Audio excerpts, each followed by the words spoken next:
Okay guys, welcome back to the MD Globe Muscle Studio. Who do we have in this latest episode? We have Eiren Gauley, Canadian bodybuilder, 6'2", 300 pounds on stage. We also have Lewis Breed from the UK competing in the Tampa Pro this weekend, looking absolutely sensational, 20 pounds heavier than he last competed, looks fantastic. And also we have part 2 of the Milos Sarcev interview.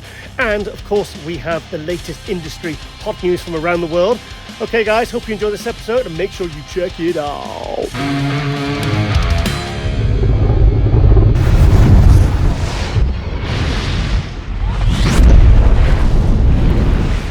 And welcome back to MD Globe Muscle here at the On The Rise Media Studio with me, your host, Giles Thomas.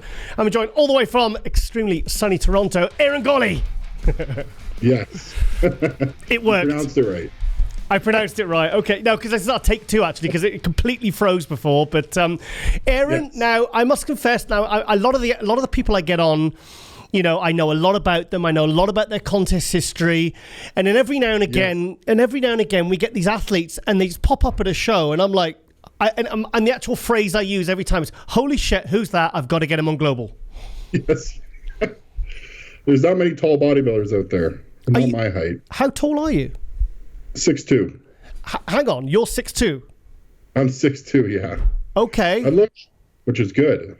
I guess it's a good thing. Well, that's because you got so much size. Yeah. Yes. Wow. Okay. So I was just under 300 on stage. Oh my God. See, this is why I like doing this. I like to find out. I let you get my reaction then, you know, when. Yeah. Wow. Okay. This is good. Right. So, I mean, before you did these recent contests, I've never seen or heard from you before. So tell us a little bit about where you turned pro, your contest history, and what's basically led you to now. So I went pro, Mr. Canada 2019. Okay. So this was like, I guess, right before COVID hit. Mm-hmm. And then things got just more challenging. Okay, guys, sorry, we had a bit of a Canadian Wi-Fi connection problem there. Always blame the other guys. Yes. Sorry, you were saying then, mate, I completely forgot what you were saying, actually. Just where you left off, please, Eiren. So I went pro in Mr. Canada 2019. And from there, I didn't compete until, I think it was 2021, where I did the Tampa Pro. Okay, so you did Tampa. Okay, I didn't know. Yeah, I did Tampa, but I didn't place that well. And then I did, what did I do after that? I did Toronto. Mm-hmm. And the following year, I actually did Reno, which I placed better. And then this year was, I did Vancouver, Chicago this year. Were you? I mean, you got a pretty good placing in Chicago. Were you happy with what you did this year? And yeah, I was very happy with how I looked in Chicago. I thought I personally thought I should have placed a bit better, but it's bodybuilding, and I love bodybuilding, so I'm just gonna keep coming back bigger and better. So yeah, that's all I can really do. As long as I keep improving, then I know I'm gonna keep placing better. Yeah, and the thing is, you've got good legs, which I'm 6'1", so I mean, a lot of tall bodybuilders, you know, if you ain't got good legs, you're screwed. You know what's funny is that was my criticism just over a year ago. Wow. And I hired a guy to pretty much torture me for the last year. Did you? And I haven't missed a workout with him, but it's been literally torture, but it's been definitely paying off. I find it's one of those muscle groups that you can always push more, do more. Yeah. And yeah, it's really helped. It's really helped bring my legs up. I think with like say something like chest or like deadlifts or something, you're limited by how much strength you actually have. But exactly. With something like a squat, like Lauren's actually squatting, she squatted 225 this week. Yeah. For 6 reps, whereas a few weeks ago she was being buried by a plate just because she got a mindset right. And I said, no, you can do this, you can lift this. You know, it's about having that guts, isn't it? Yeah, so mental. But he has me doing like a lot of like 15, 20 reps for like squats. Wow. And I wasn't a big squatter before, and now I'm a big believer in squatting. Squatting is like a staple now. Well, I'm totally on you with that one. I mean, I just don't think you can have a proper leg workout without them, to be honest. I don't. Yeah, but there's so many options nowadays that people tend to avoid them. It's sacrilege. Right? It is sacrilege. Like all these, like you see all these new leg machines, and there's all these, and it's all like squat machines, like the pendulum squat, the ones with the belt, the ones, and it's a Smith machine squat, and then the power squat, and I'm just thinking, Yeah. well, what's wrong with the freaking normal back barbell squats? I mean, come on. It's the fear of failure. Or people say that they're not mechanically built for squats, but I think everyone is. It's just about adjusting to squatting properly and taking time. Yeah, it's like, oh, I got bad knees, and it's like, well, actually, if you squat properly, you'll build all the stabilizing muscles that will protect your knees. I have no knee problems at all, and I'm 6'2". Wow. Yeah. So have you got like an athletic background? Because I mean, you've kind of hit the ground running, from in the last couple of years. I played competitive hockey my whole life. Oh wow. Oh yeah. Yeah. Yeah, since I was I don't even know 5, 6. I was in skate. That's a very Canadian thing, isn't it? The hockey. Oh yeah. Yeah. Very Canadian. Yeah. So but there's quite a good bodybuilding scene in Toronto, isn't there? Because isn't Joe Seaman? Who else is there? There's quite a few, isn't there? There's Ian. There's Robin. Oh wow. New guy Morgan. You got Quinton, who's incredible. Yeah, Quinton. Yeah. Quinton's crazy. And then you have Antoine. Valent, yeah. Yeah. So we got a lot of good. And the funny thing is, a lot of us train at the same gym, which is pure muscle. Okay. Yeah. That's that. I mean, that if you actually look at the amount of, I mean, that for a city in itself that's quite a lot of very, very good pro bodybuilders. I had Robin Strand on the other week. I mean, I've had Ian Valliere on many times. Antoine. Yes. I mean, that is, Joe Seaman. I mean, he's, I mean, that's pretty impressive. That's a bit of a cool gym like training out there. A lot of us tend to travel there, so it's like a 45-minute drive. Okay. But it's like the Mecca gym. It's like the best gym you can really go to around here. Yeah. And of course, you've got Hassan Mustafa now living in Toronto. Oh yes, yeah, you got him now there too. Yeah. Guy's on a different level. Yeah, I know. Well, I looked at the high resolution pictures from Vancouver the other day, and I was just like, my God, how is that even humanly possible? I know. He's on a different level. Yeah. So, how old are you now, mate? I'm 33. 33. So you're a good age. Okay, so you turned pro when you were like what, 29, 30? 30, yeah. Yeah. You're kind of a good age to be turning pro, I suppose. And every year I keep growing and I keep getting better and just being patient and. Like I said, I love bodybuilding, so I know it's going to be inevitable that I'm going to just keep placing better. So what drew you to bodybuilding then? Just being competitive. I started to hate hockey at the end, just as a team sport. So when I got bodybuilding, it's kind of like all on you. And I love training. I love bodybuilding. Yeah. And I didn't want to be a bodybuilder when I started. I actually competed in men's physique. Wow. I know. And then I went to the WBFF. I went pro as a muscle model. Okay. And then I got too big, and I'm like, okay, too big. What about me next? That's always an occupational hazard, isn't it, when you get too big for something? They're like, don't get any bigger. I'm like, that's no fun. So I'm like, I'm going to bodybuilding. Yeah. That's when I made the switch. So you went down to America, into Chicago to compete, and you did pretty well there. Have you? We've got Texas, Tampa. We've got all these European shows coming up. Are you going to be doing any more this year? I think I'm done for the year because I did 3 shows, so I would like to just take a break. I find like 3, maybe 4 shows is okay, but after that, I start to just feel a little burnt out. And I know that there's areas I still need to work on, so I feel like another year and I can be that much more competitive. So what were the shows and the placings this year? 6 and 6 at Vancouver and Chicago. Okay, that's good. Yeah. And what was the other one? Toronto, I didn't do very well. I think I got 9th or 10th. But it was like a last minute I decided to do it. And I shouldn't have. So my main goal was Vancouver, and then Chicago I really wanted to do. I wanted to get in front of Steve Weinberger too. Right. Yeah, because that was his first time seeing me. Okay. And the thing is, you probably, do you think you looked your best at Chicago, the last one? I think so. See, if you're doing that over 3 shows, the next one, if you're already starting to feel in yourself, you know that you're probably not going to look as good as Chicago, and then maybe not place as well, you know? So probably a good, I think 3 shows, I mean, unless you're like, you're getting second and it's about getting a win to qualify for the Olympia, you're better off, okay, I've done, 3 shows, my last one was my best, let's just shut it down now and come back next year, you know, because you're not really in any hurry. I don't like guys that just do one show, though, and they're like, I'm done. It's kind of, I always find it's better to just keep doing a few, get your face out there more.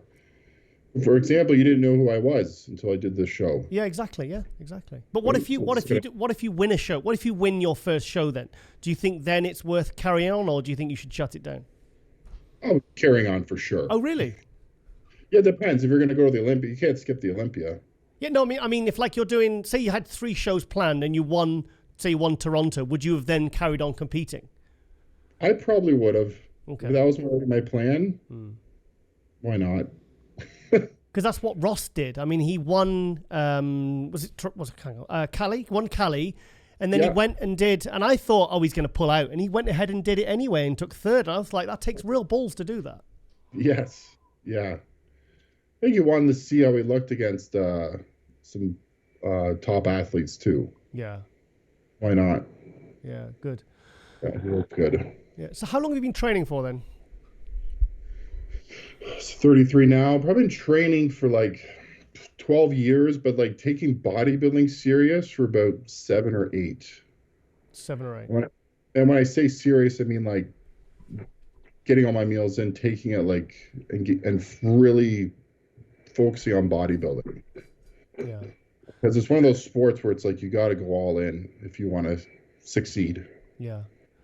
So who are you working with your coach? I've been working with the same guy who's been like, funny enough, he's been my best friend since grade 9. Oh, wow. Okay. He's been coaching me since day 1. Really? Yeah. I find my body is extremely tricky to figure out. Like, for example, when I start loading for a show, it's usually almost for a full week. Wow. It just takes time because we've tried to do like a 3-4 days, and it tends to. So we start to panic because I'm not filling out. We have to start loading on crazy amounts of food. But if we do a kind of slower, gradual, it's easier to hold on to that shape and fill out easier. I think the taller, bigger guys, I think, have to start earlier. I mean, I think if you, I think it's to do with height as well. I think because obviously, like I remember speaking to Dennis Wolf, you know, a tall guy, and he said if you're over a certain, I think it was 5'10" or something, he said if your show's on the Saturday, he said start carving on the Monday. He said because you need, and the thing is, you might have a day or two where you need to pull back, and you got to have those few days spare. You know, do you know what I mean? Like, you know, it makes sense. You know, the smaller guys, the shorter guys tend to sort of fill out quick, and then they stay full quick, you know? I find it's easier, exactly, to kind of pull back if you're like you're getting close to spilling over, you have like a couple of days to pull back. Yeah. Right? It's definitely hard at a time, though. I get the impression the sort of guy that doesn't struggle to get condition, though. No, I don't really struggle to condition. I just struggle to fill out and peak. Right. In what way? Yeah. In what way? Just getting enough food in and just ensuring, because if I don't come in full and I look flat, then it's like I got no chance. Yeah. Right? Just because I'm so tall. I mean, I've seen, like I said, talking about, it's funny enough, Dennis Wolf, I've seen him come out at the start of the prejudging looking full, and by the end of the prejudging, like, where's he gone? Like, literally, I was scanning the lineup and I'm like, where's he gone? I'm like, oh, there he is. I'm like, he just gone, you know? Yeah. In fact, I was talking on the Power Hour yesterday with Ron Harris and Patrick Tour, and we were talking about making weight, and we were talking about the Olympia last year, you know, with them being late. Do you remember being late on stage? Oh, yeah. It seemed to affect the taller guys more, like the really big guys, Ramy, Samson. The shorter guys, they were okay with it. Yeah, because Samson did start to fade a bit near the end there. Because he's tall too. I think he's 6'1". Yeah. He's about my height. Yeah. Stood next to him. I was literally just talking to him about an hour ago, actually. Oh, it's nice to see more taller guys doing well. Yeah. Because I feel like then it gives myself a chance to kind of get in there too. I was actually writing about that in my MD column recently, and I said there's two crops of there's a new surge of 20-somethings. You know, the guys in their 20s, because before it seemed to be, for a few years, the guys that were doing well were like late 30s, even early 40s. You know, Sean Roden, Ruli Winkler, you know, then you had Brandon Curry, William Bonnick, they're all kind of around 40. And now you've got the Rafael Brandeos, the Quintons, you know, guys like that. And then all of a sudden, there's also a crop of really good tall bodybuilders coming in as well. It takes time, longer to reach our peak. Yeah. No, it does, obviously, because, you know, the frames are bigger, aren't they? Yes. More time to build muscle. Yeah. And I was funny enough, I was literally just talking to somebody about Quinton as well, because I said that guy, I mean, potential wise, I think a couple of years, I think he's, you know, with that frame, you know, and the aesthetics and the small waist. He's a freak. Yeah. He's a freak. Yeah. And he looks fresh, which is good. Have you ever trained with any of them? I've trained with Strand. Who else have I trained? I don't think I've trained with much of the other guys, though. Kind of just do my own thing. Really? You're not even all training in the same gym? Yeah, we kind of just, most of us just tend to do our own thing. But because I'm usually only there for leg day, though. So I hired this Mike Aceto guy. Okay. I don't know if you know him. He was a pretty good bodybuilder back in the day. But when I go to Pure, I go for leg day. And he is the one that trains me there. So that's the main reason why I don't really train with other guys. Okay. Yeah. Or are they just scared to train with you because you train legs really hard? There's that too. Yeah. Thing is, I can imagine what it's like training in a gym like that, where everyone's, you know, there's a lot of sort of, and they're all open guys as well. You know, do you have any other categories training there, like classics and other types of 212s? Everybody. Yeah. Really? What's so good about that gym? If you haven't been, you got to go. It's got like 10 of everything. Oh wow. 10 leg extensions, 10 leg press, 10 squats, like every machine you could imagine. Panada, Prime, like every brand. It's ridiculous. Like I tend to stick to what I like, but it's really cool though. It's a good atmosphere too. It's and they have a posing room. Oh wow, okay. Most gyms don't have a posing room. Yeah, that's the most frustrating part about a lot of these gyms. That's awesome. I think that is almost like that used to be a really unusual thing like 20, 30 years ago. I mean, I remember there was a gym up in England, the Northwest, and people used to travel from all over just to use the posing room. And now it's like it's a standard thing. It needs to be, yeah. Yeah. Because a lot of the time I would go to the gym late and I would have to like wait for the studio to be empty because obviously I don't want to get down in my underwear in front of a lot of people, and sometimes it makes them uncomfortable too. Lauren's laughing. Yeah. So in terms of, I mean, now you're saying he's shutting it down for the year. Have you given any thought to what you'd like to do for next year and what you feel you want to achieve in that time? Absolutely. I think my goal is probably Orlando and Cali next year. And then I'll pick them too. They're around June, July, and I just feel like I need a full year just to be that much more competitive and more complete. That's the plan. It's crazy, isn't it? Like 6'2" and like nearly 300 on stage, and the people are saying, you know, you need a little bit more size. You know what? They didn't say size. It was just he told me to come in harder.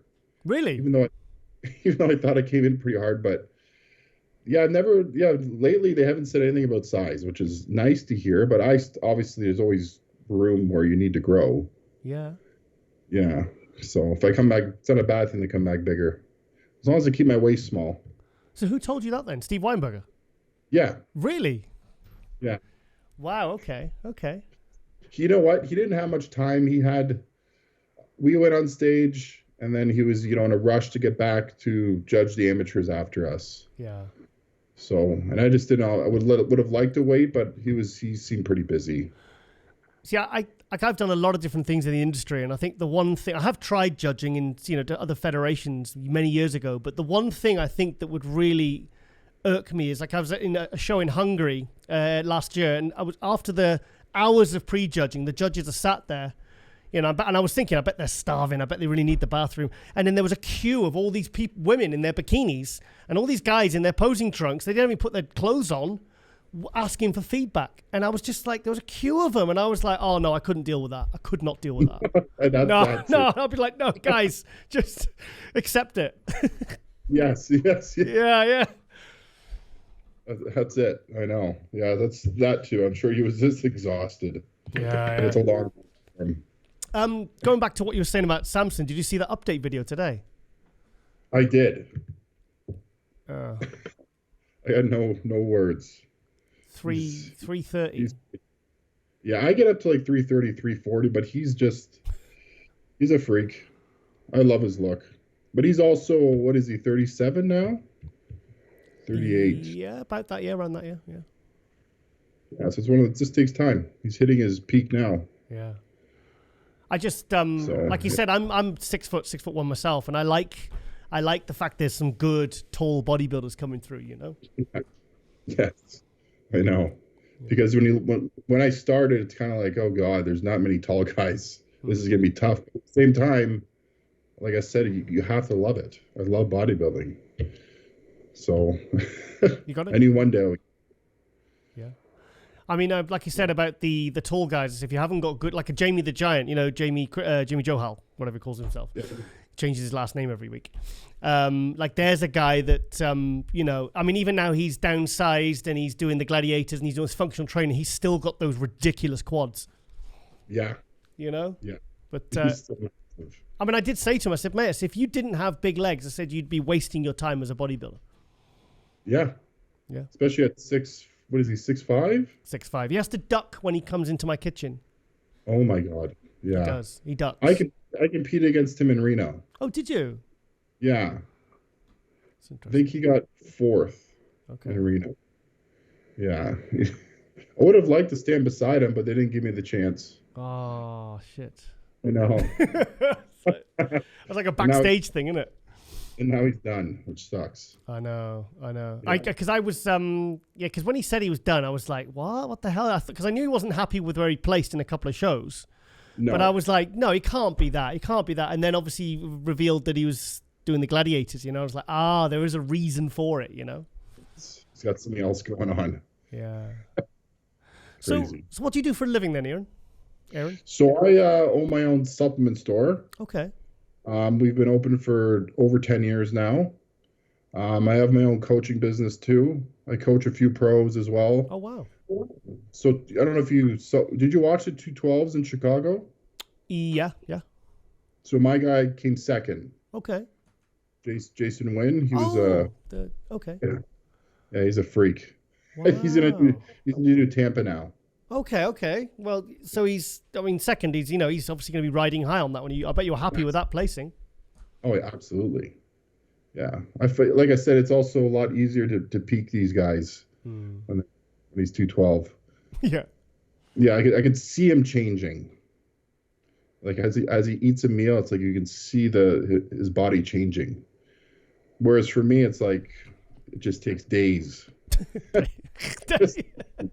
3 days of 30,000 grams of carbs. Yeah.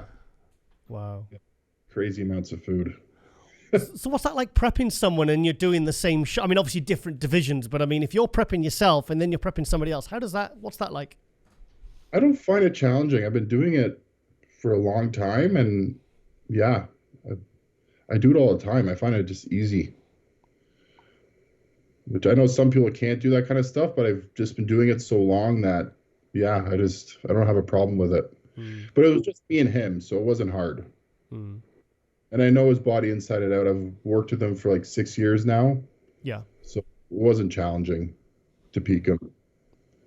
Good. Yeah. I think obviously being a coach and do you find it helps your own progress as well, learning about other people's bodies and you can apply to yourself? For sure. And just seeing them push themselves helps me push myself. Right. You know, them suffering, I got to suffer too. Yeah. Yeah. So are you someone that really has to suffer when you prep, or because some people's energies go up, do you know what I mean? And some people really struggle. You know what? The last 4 weeks, I suffer. I definitely suffer. But it's just part of it. I feel like everyone's got to suffer a little bit near the end. If you really want to get that like gnarly conditioning, you got to suffer. I think if you're not suffering for that last 4 weeks, you're not prepping hard enough. No, absolutely not. Yeah, I think I did. I was doing an hour of cardio, work, train, another hour of cardio, pose for 30 minutes, and then repeat. Yeah. Day in, day out for 12 weeks. Day in, day out. Yeah. That's been my summer. Oh, nice. It's been my entire summer. So now I get to enjoy this month of August with my wife. Good. Yeah. And my wife is actually a wellness pro too, and I coach her as well. Oh, wow. What's her name? Yeah. Emily Azzarello. Okay. Yeah. What contest has she been doing? She's been doing really well. She did Toronto, she got second. Reno, she got fourth, Wow, I believe. fantastic. Yeah. Pittsburgh was a tough show. That's like close to the Arnold's, like I find competition wise. Yeah, Olympia. Fifth there.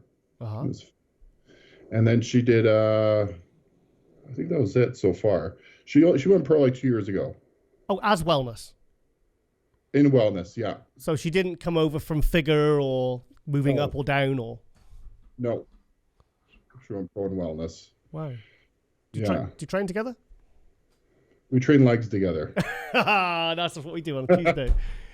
That's it. Myself and Lauren have been together 3 years, and only recently we started training together because I thought she's a bikini girl. She's not going to train hard, you know?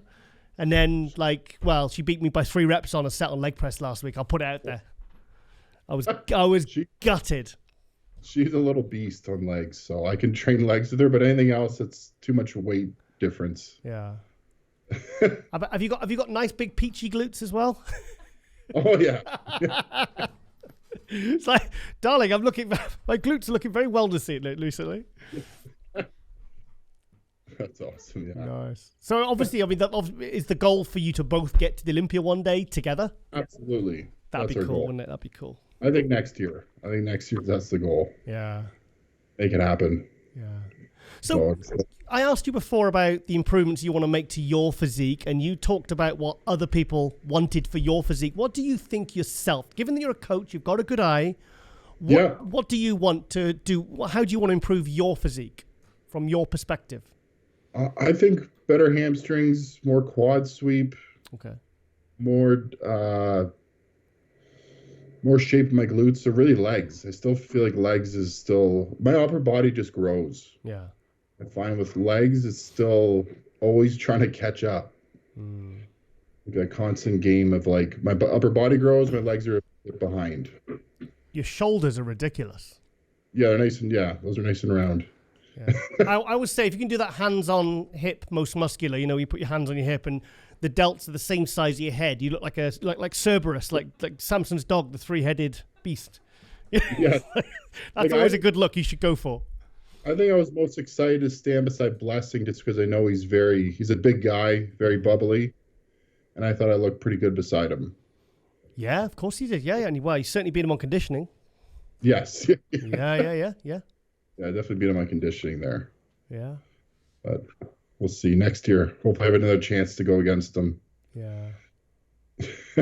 He's doing Tampa. Sorry? He's doing Tampa and Texas, isn't he? Probably. They're so close together. He needs to get his ass moving. I know. You better. Yeah, he needs to sharpen up because, I mean, when Ron Harris said on the Power, he says, "Oh, what do you think about Blessing? He's coaching himself." I went, whoa. I says, I don't know whether. I said, "You've got me nervous." I said, I don't know whether that's a good thing. And then obviously turn up and he looked like he had a few weeks more to go. And, you know, and maybe the people he's asking are going, "Yeah, Blessing, you look great." And like, they don't know what true stage conditioning is. Oh, you don't want your friends telling you look good. You need a coach's eye. Yeah. I think he's hired someone. We don't know who, but I think he's probably hired someone now. Yeah. Yeah, which should help.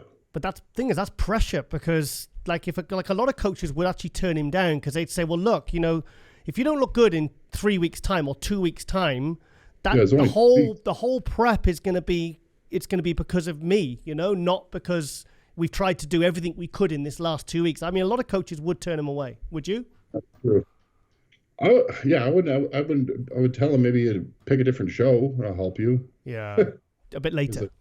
2 weeks is not enough time to dial his physique in. There's no chance.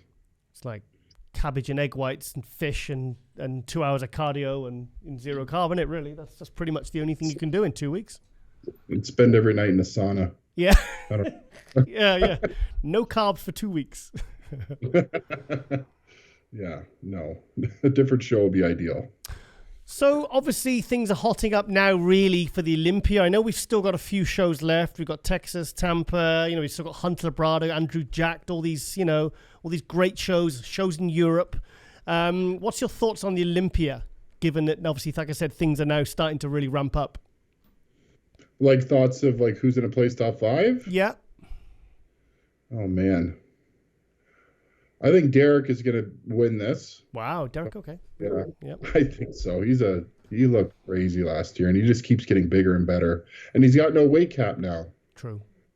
Right? And he only gave himself, a year to get ready for Open? Yeah. Yeah. 18 pounds. I think he was 230 at the Olympia. Yes. So, that was 18 pounds, and that completely transformed his physique. I was there. And I remember when he just came out by himself. And, I was really happy he got the special invite because I didn't want to see him before the Olympia. I wanted to see him as an Open without seeing him 4 weeks out at Tampa. So we got a kind of a glimpse of how he would look. I wanted to see the surprise in the difference of how different he looked. Yeah. And I think Samson's going to be right there, too. Yeah. Yeah, for sure. Obviously, Nick will be up there. Yeah. But I think those two, which are very different looks, though, but I think they're going to be battling it out. Sorry, Derek and Samson? Yeah. Okay. What you haven't mentioned the winner, Hadi? Hadi, I think... That's tough to say.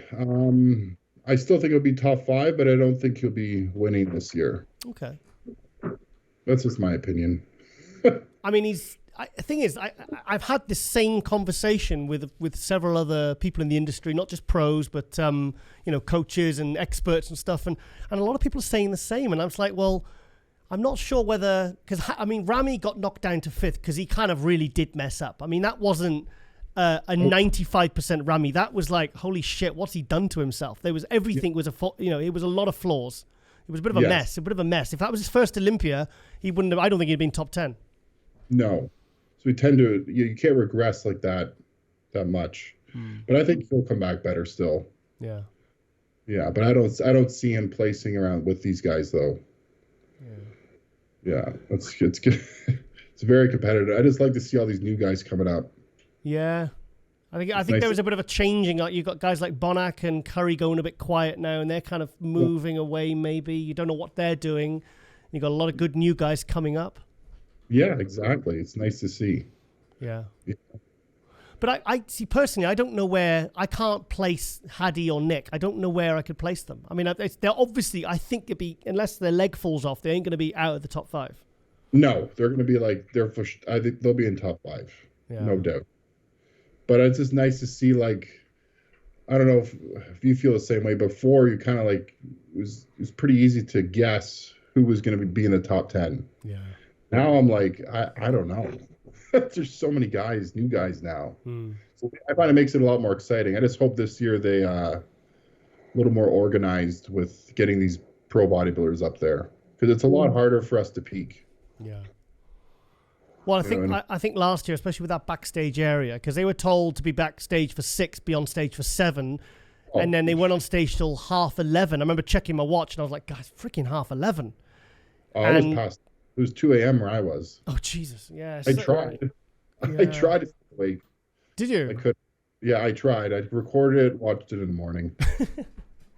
The thing is, they weren't allowed to leave. They weren't allowed coaches backstage. A lot of them had no food. So they were and there was nowhere to lie down, and a lot of people got sick as well because obviously there was no, everyone backstage and, it was like a COVID. Yeah, I've never seen that. I had never seen the backstage, but yeah, that doesn't sound like fun.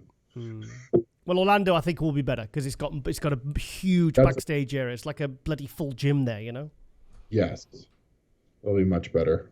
Yeah, but I'm not going to be there this year. What are you going to go and watch? I'll probably go watch, but yeah, just watch. Got to get yourself there, mate. Have you been to any Olympias? My client might go. We'll see if I think he's a good shot to win this next weekend. So yeah, if he wins, then yeah, I'm going. Nice. So let's talk about the newcomers in bodybuilding, because you guys got guys like, I mean, relatively newcomers. Got like Carlos Thomas Jr. We've got and last year we had like Crizo and Jacked. You know, there's some. You're talking about new faces coming through. Who really stands out for you and why? Justin Shire, you know, my God, you know, won his pro debut. You look great, Andrew Jacked. Yeah. Like, he stands, like, as soon as he stood on stage, I'm like, oh my God. He's got a beautiful physique too, and it's just, yeah, he just stands out so much on stage. Your eyes are just drawn to him.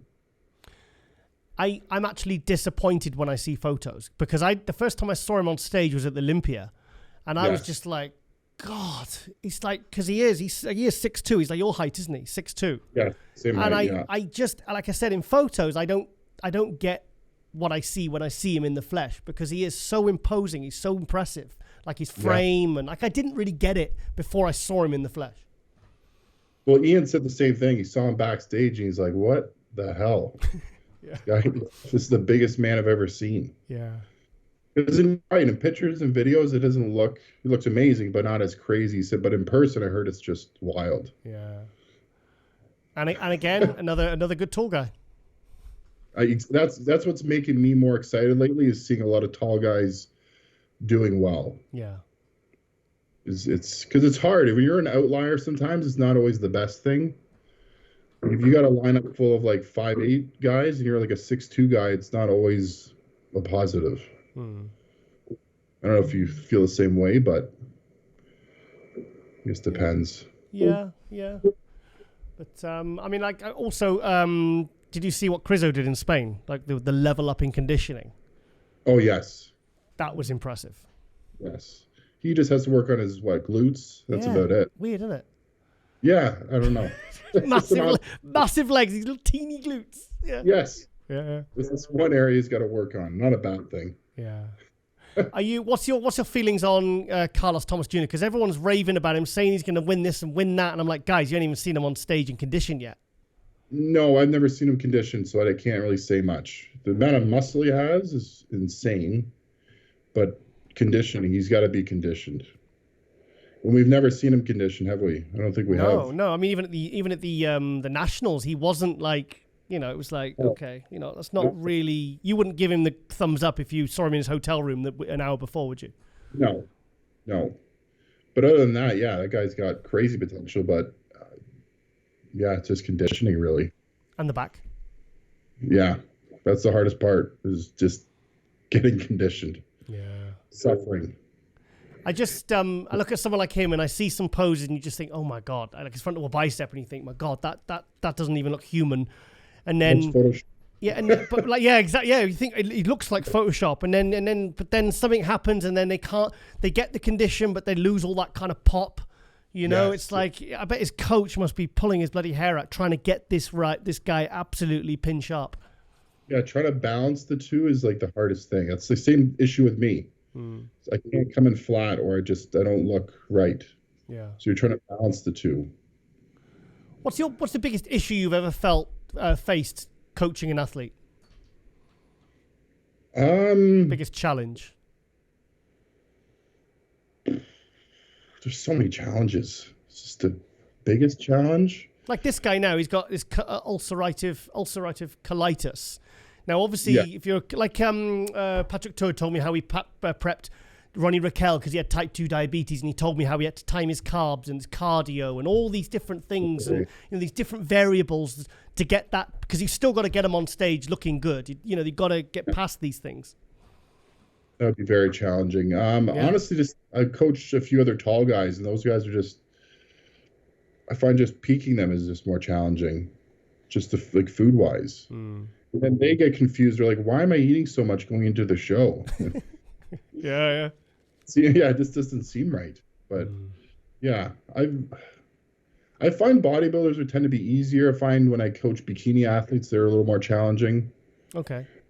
Yeah, but for the most part, not too many challenges that I've haven't been able to figure out most of them. So, yeah. And I work very closely with my clients, and I only take on a certain amount of people. Okay. Just because not, then you kind of find it waters down your coaching. Yeah. Yeah. Obviously do you cap it at a number? I do. Can Absolutely. Can you say, or do you rather not? Yeah, 50 is like my cap. That's exactly what Patrick Tour just said. He said, because I remember he told me a few years ago he had 150 clients. No, I couldn't. And he said it was like he was basically said, Giles, he said I was getting ill. He said it was making me physically sick. He said I was gonna end up having a heart attack or dropping dead or something. He says now I do 50. He says I actually get better results. I'm happier. He says I can actually give the right amount of time and also mental space. You know, because you're not just telling them what to eat and what to train. You become friends with these people. You know, you become their counselor, their big brother. You know, they're texting you throughout the day too, so it's a lot, right? But I'm happy to help them. It's just 50 is like my absolute limit. There's no way. I tried to do more, and it was just too much. Same idea. Yeah. Yeah, it just became overwhelming. Do you feel you're learning all the time? I'm always learning. Always like different athletes and learning, finding like certain things that work for certain people. I'm someone that's really big on gut health because there you go. I got diagnosed with IBS when I was like 19. Yeah. And the doctors had really no idea what to do. And that's what got me into bodybuilding and got me into coaching. Okay, that's good. That's interesting. Yeah, because I kind of had to figure it out on my own. And at the time, there was no options for like gluten-free, lactose-free, you know. Nowadays it's a lot easier, but like, nutrition and everything is so important. Even in the off season, if someone says they have like no appetite, it's usually because their gut health is poor. Yeah. Right. So if someone's say prepping for a show and you know that their gut health isn't right, give us some pointers of what you feel that they should do to rectify that. Just be more strict on the diet. Be honest with me so that I can help identify what's irritating your stomach. Okay. So I'll put them on a plan that I feel like would be okay, and they're still having issues, then I'll start pulling certain foods out too. So is it just a process of elimination? Exactly. And I find that when it comes down to it, like even like certain vegetables, like that are like high FODMAP vegetables aren't obviously easy to digest. Sorry, what was that? What was that? Sorry. High FODMAP, like food, like vegetables. High FODMAP. So like high FODMAP, yeah.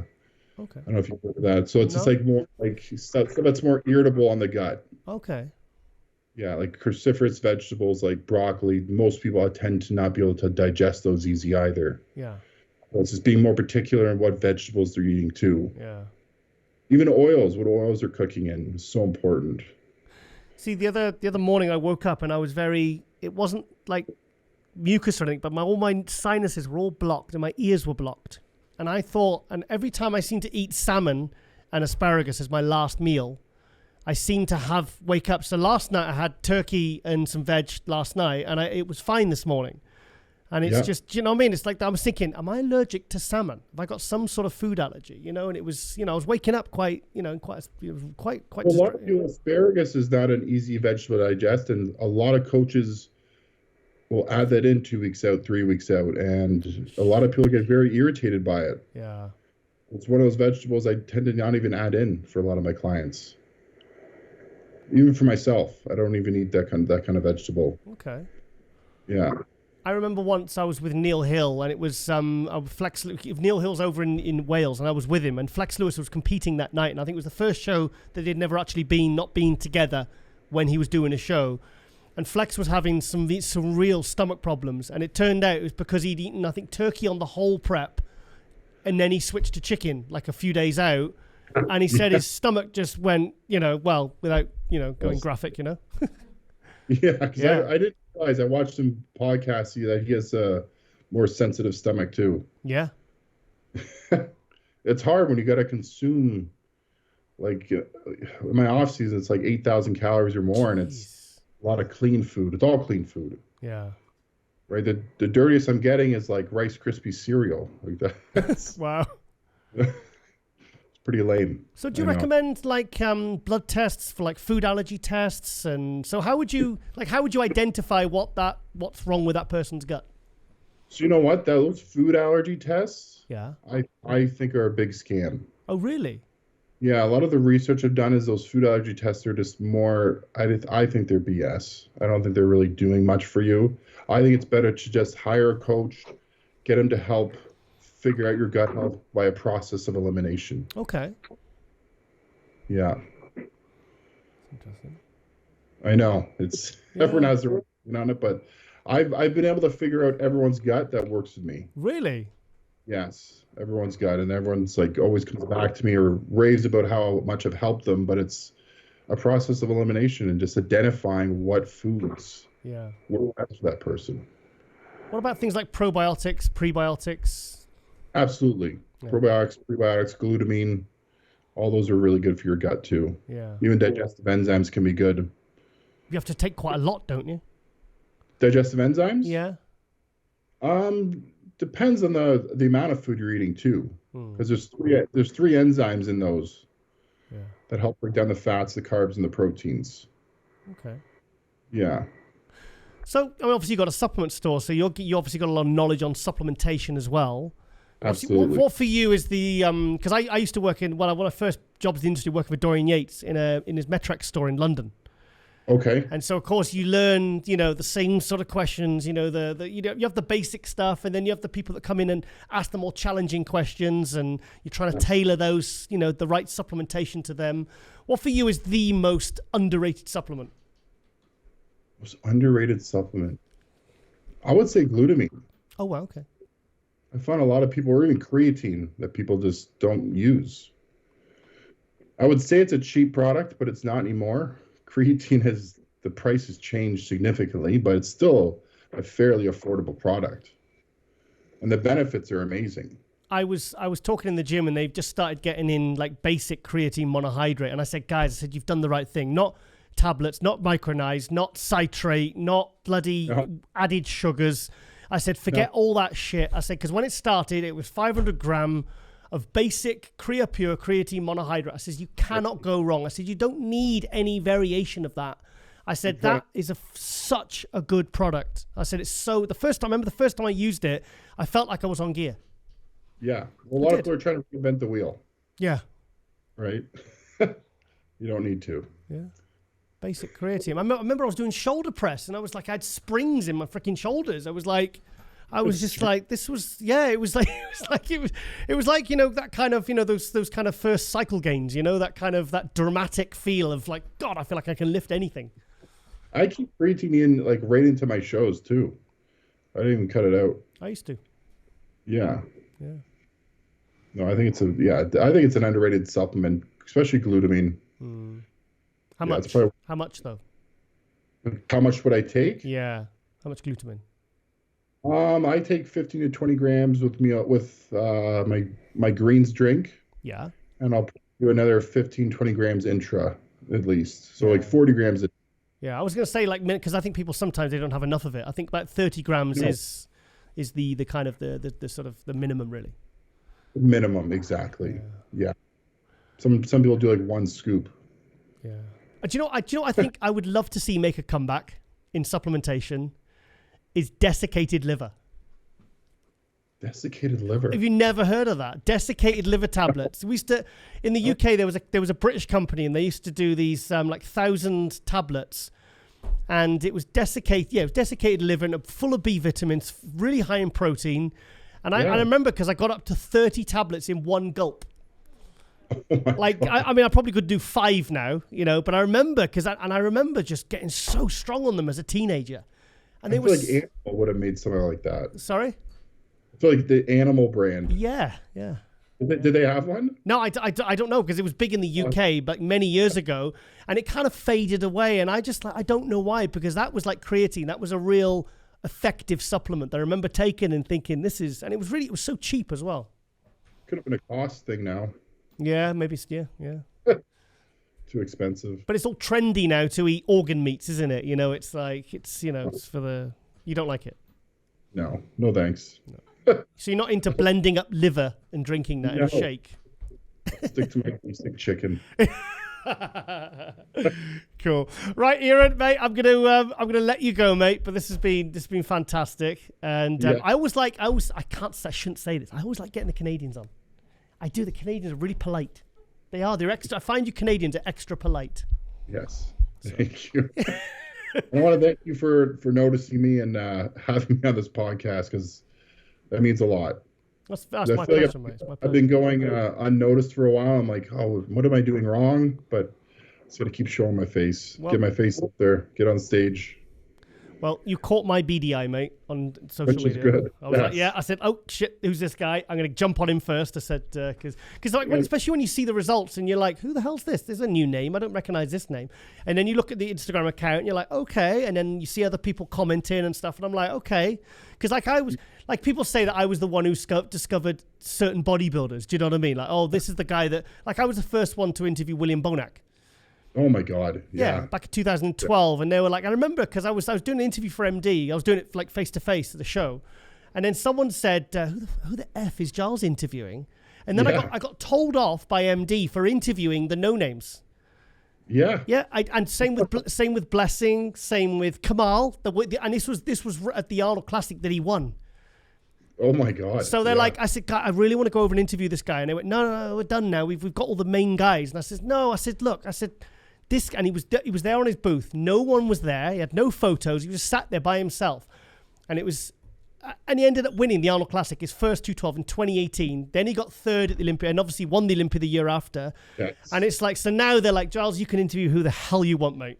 Yeah. Well, Nick BS made a video talking about the top 5, and he's like, I don't know who the hell the 6th place monster is. Wow. But I'll find out. So it's like a lot of people just didn't know who I was. Oh, well, too slow, Nick. Getting noticed. Too slow, Nick.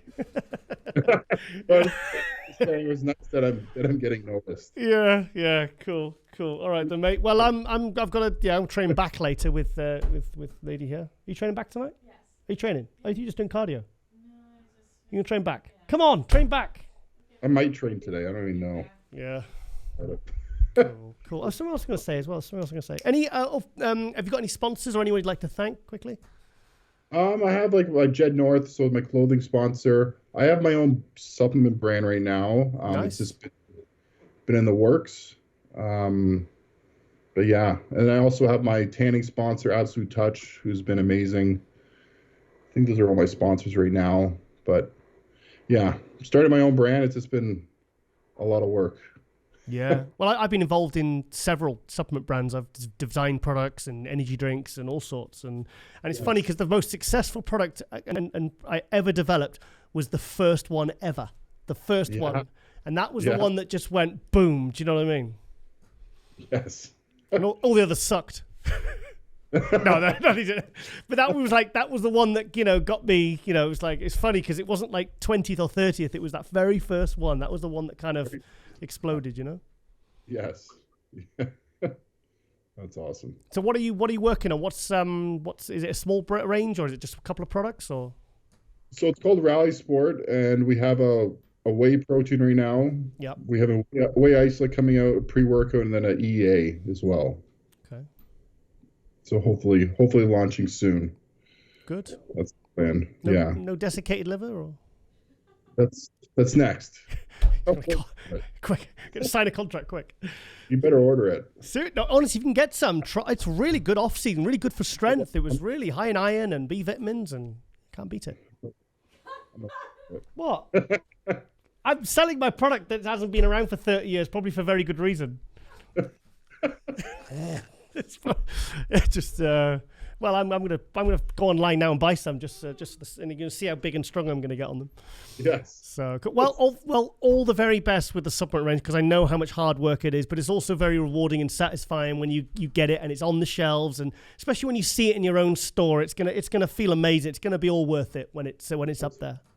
Yes, 100%. Cool. Cool. All right then, mate. Well, I'm gonna have a green tea and get yourself to the gym. And like I said, it's been a real bloody fly.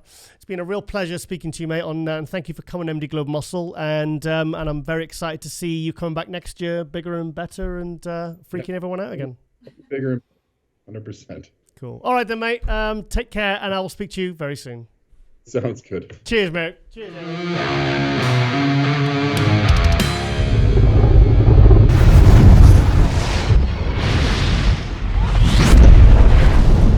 I'm joined all the way from Plymouth, not Portsmouth. Lewis Breed. Mate, I always get Plymouth and Portsmouth mixed up, but you're back in the UK, so over from Benoos Gym in Dubai. So when did you come back, mate? Sorry? When did you come back? I came back about 3 weeks ago to see the family, and not only that, my coach lives here, so he can see me daily in person over the last few weeks of the prep to make sure everything is on point. So, I've been here for the last few weeks. So how long were you away for over there? Because, how long? Well, initially at the beginning of the year, I did 3.5 months. Mm-hmm. Then I came back for a month, and then I went back out for 6 or 7 weeks. Okay. And then just came back home for the last few weeks. So, yeah. What was it? Because just remind us how many kids you got. Between me and my partner, we have 6. So you got 6 kids, mate. What was that like? You know, because you're a very hands-on, you're a good parent. You know, we spoke about your family many times. And what was that like being away and coming back and seeing them? What was that? What was it like? It was tough being away. It was very. My partner, she did surprise me halfway through the off season, and she brought all 6 of them out. That's right. Which was amazing. But it was tough being away from. But it's always I'm always very excited to get back and see them, and obviously spend some time with them. So yeah, it was tough, but there was a reason behind it all, as we know, and I'd like to think it's paid off, and hopefully that will show. Well, obviously, the reason I've got you on really is because we had you only on, 2 or 3 months ago. It's you posted that update video, and it was only about 8 seconds long. And yes. I was just like, holy shit, because I went back to the graphic we posted when you were on the show, and you said, I'm coming back 20 pounds heavier, blah, blah, blah, et cetera, et cetera. And I was like, holy shit, he did exactly what he said he was going to do. Yeah. No, we are going to be, a fair amount heavier, at least 15 pounds than we were last time. Obviously, still aiming to bring top-notch condition, but the off-season definitely fared well for me. It's been very productive, and I'd like to think my package is much improved from last year. I was looking at that. The thing is, you showed just enough to get people interested, but not enough where it would spoil the surprise for next week in Tampa. Yeah, I was like, this is a second too long, or a second longer, or whatever. It would have spoiled the surprise, and it was zoomed in enough. Just because I zoomed in, I was at the gym today. I was actually showing the guy, and he said, "Who are you interviewing tonight, Giles?" And I said, "I'll show." So I showed him the video. And I said, "You got to zoom in a little bit." I said, "Look at the shoulders, look at the legs." I said, his condition's good. I said he's really delivered. Yeah. No, I'm. You're never fully confident. I think as a bodybuilder, you always want more, but I am quietly confident in how I look, what I've brought, and I'm excited to showcase it next week. Yeah. Definitely. So the plan. When was the last time you competed? Was it Prague? It was last year we did Spain, Romania, and Prague, wasn't it? It was those 3. Yeah. Yeah, and you did really well. You got, what was it, 8th? You were was it 8th or 9th in all 3 shows? 7th in Spain was the best I did. I got 7th there. So obviously nailing that top 5 spot was from last year was the goal this year.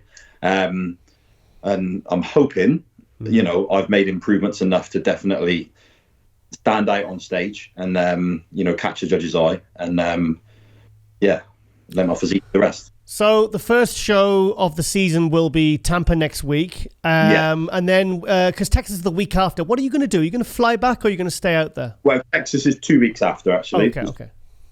But no, I'm staying there. Okay. So I'll be there for just over 3 weeks. I fly on Monday, so I'll be there just under a week before the Tampa show, and then I'll stay in Tampa for a week, and then fly down to Texas a week before that one. Are you excited? Very, very much so. My coach is flying with me on Monday. My partner and my little one are flying towards the end of the week, so they'll be there to support me as well. But this prep has gone flawlessly. It couldn't have gone any better. It's been nice and smooth, no issues, no hurdles, nice steady. We don't have to do anything drastic to sort of bring the condition in. It's just sort of moved along nicely. Do you think you could have achieved what you've achieved right now being at home? If I'm honest, no, I don't think so. When I'm home, I'm a dad. You know what I mean? That takes over. So I do a lot with the children. And my expenditure is quite high. And I'm somebody who needs a lot of food in order to grow, in order to recover. Yeah. So when I was out in Dubai, I did nothing. I ate, I slept, and I trained. I ate, I slept, and I didn't really leave my apartment. I just literally stayed there to eat and train. So my recovery was fantastic. So that played a huge part in being able to, because the off season technically was only 3.5 months where we really pushed up. So it's not a great deal of time, but so to be able to, what's going to be, a good stone of muscle at least in that time, goes to show that it's definitely benefited. Was Brandon Curry a factor in you going out to Banou's gym in Dubai? Because obviously in 2016 he was pretty much last call out, last place at the Olympia. Asked if he was dropping down to 212. I mean, he was dead last. I was there. 3 years later, wins the freaking Olympia. I mean, and obviously what he did from 2017 onwards was fly out to Kuwait, wasn't it? It was Kuwait, actually, not Dubai. Because everyone kind of splits between the two places. And obviously, seeing that happen for him and what it did for him, did that play a part in you doing what you did? It did massively. Myself and my partner, we would talk about it. Oh, you need to do a Brandon Curry. You need to go away. A Brandon Curry. It was a thing. It was really and again, he's a family man. He's got kids. So, and he still, went away from them. So I could sort of, relate myself to that. But yeah, we used to joke about it. Oh, you need to go away. You need to do a Brandon Curry. You need to go away for 6 months, come back massive. And so yeah, it definitely was a factor, because the change he made in that short period of time, being able to put the training first, was just phenomenal. So, that was the goal this year. And I'm excited to showcase it next week. Going back to Brandon, it makes you realise what a big step that was for him, because no one had really done that. And I remember he came in for some criticism. And I've spoke to Brandon and Brandy about it.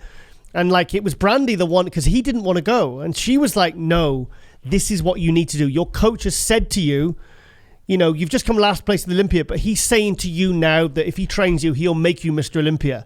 There's someone who has that much faith in you. I think you need to maybe explore this, and because it was at the point where he was ready to walk away from bodybuilding. You weren't even at that point, because it was like, so it's almost like you've seen somebody make that sacrifice. You've seen how it could pay off. Yeah. And now, you're coming back, and it's like you've duplicated, basically replicated what he achieved, really. It's just you haven't got the Olympia title yet.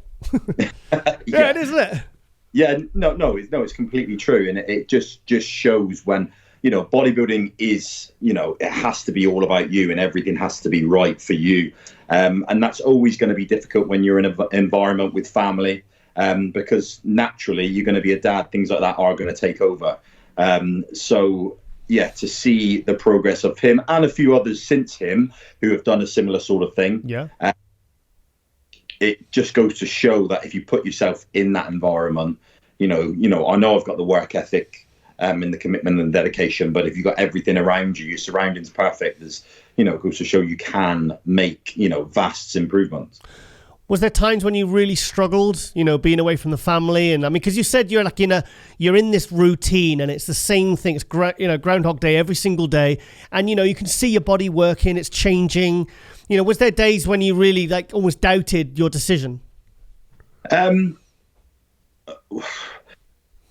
Probably never doubted my decision, but there were days where I really struggled. I just wanted to go home. I just wanted to be with the family, and it was Holly, my partner, that said, "No, you're there for a reason. Yeah. It's look at the weight you've gained. Look at how much you're changing. You know what I mean? It's in the grand scheme of things, it's only a short space of time you're away from the kids, but think about what this could get you and what you could achieve from it. So it was difficult, but I never really doubted the decision. And now as I've got leaner, obviously as you get leaner, you notice those changes more, don't you? Yeah. And as I've got leaner, I can see that. And obviously stepping on the scales, you know what I mean? You can see the progress you've made. So I'm glad we made that decision. And doesn't it show you the importance of having a supportive partner? Oh, because you and Brandon, Brandon didn't want to go initially. You're having days when you're like, I just want to come home. I miss you guys. And maybe you felt maybe a bit of guilt or whatever, those days when these kinds of negative emotions and these doubts. I mean, obviously they're going to run through your head. They're going to, you've got responsibilities, but then your wife is saying, no, you're there for a reason. Stick to it, follow it through. I mean, that shows you what a team effort bodybuilding actually really is. Yeah, and I'm a big believer in that. You know what I mean? To be as good as you want to be at something, it is a team effort. That's with my partner, and also with your coach and things like that. It's definitely a team effort to get the best out of what you're trying to achieve. So how do you think your physique's improved over last year? Because I saw you in Prague, I saw you in Romania. I've seen you on stage a few times, and I think the good thing last year was that you did 3 shows in a row, and they were very consistent showings. Do you know what I mean? You weren't like, I've seen like that Kokeni, the Kokeni Bella, in Prague he was 3rd, and then he did a show in Spain. I think he dropped like 15th, and it's like, it must really mess with your head. But if you do 3 shows in Europe, and you may be going up against a lot of the same guys, at least you're not just holding your positioning, but also like your conditioning, and you're managing to hit it, several times in a row.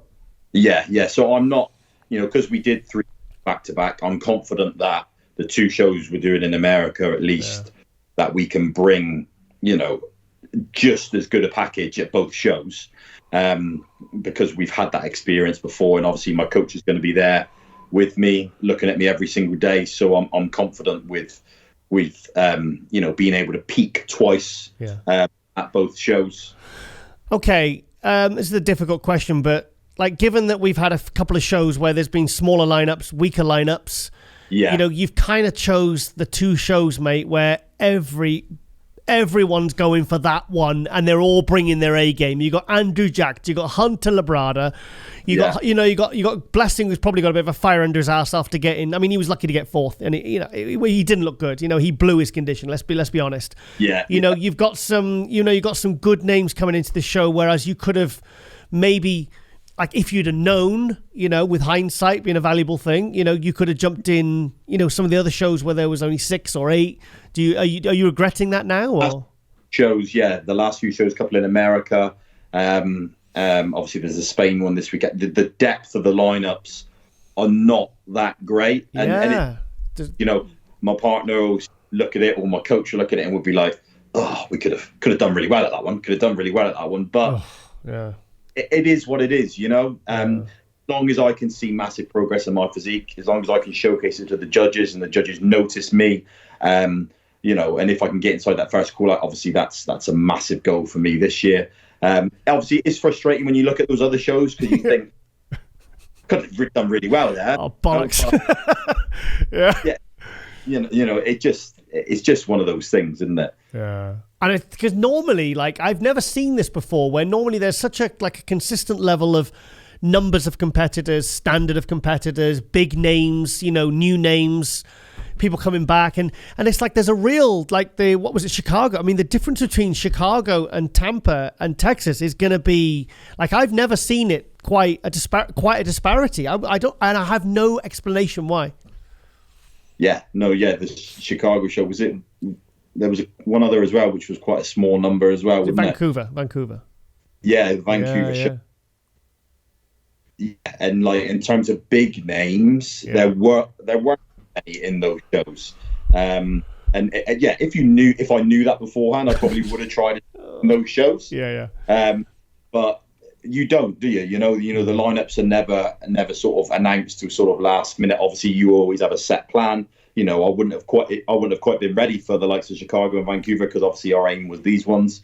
But it is what it is. I'm still excited to step on, and it's going to be good to step on stage next to the likes of Hunter. And thing is, just say first call out, you, Andrew Jacks, Hunter, a sharper Blessing, say, and who else is doing the show? I'm just if you You've got John Delarosa's doing Tampa, Delarosa. So, if you... Andrew's not doing Tampa, though. He's only doing Texas. Oh, okay. So just say you get a call out, the final call out, and it's just you and Hunter. And on a couple of shots, you're taking him. Do you know what I mean? Because you're gonna compare well because you're both going to be big. You're both going to be conditioned. He's not going to blow you off the stage with conditioning or size. That's not going to happen. So if you take him in a few shots, and I mean, just say you beat him. Do you know what I mean? It's better for that to happen than you go and either win or place very well in a show that was a weak lineup. It's like, oh well, yeah, he may have won. Lewis may have won that show, but there was nobody in it. Yeah, totally. I agree. At the end of the day, everybody's ultimate goal is to get to the Olympia. And if you're standing on stage next to Hunter, that man has placed. Obviously, he didn't do quite as well last year, but the year before, what was he? 5th, 6th? He's been 8th, 4th, 7th. Yeah, exactly. So if you're giving that guy a run for his money, and he is top 10 in the world, top 6, good day, then that's a win in itself. Yep.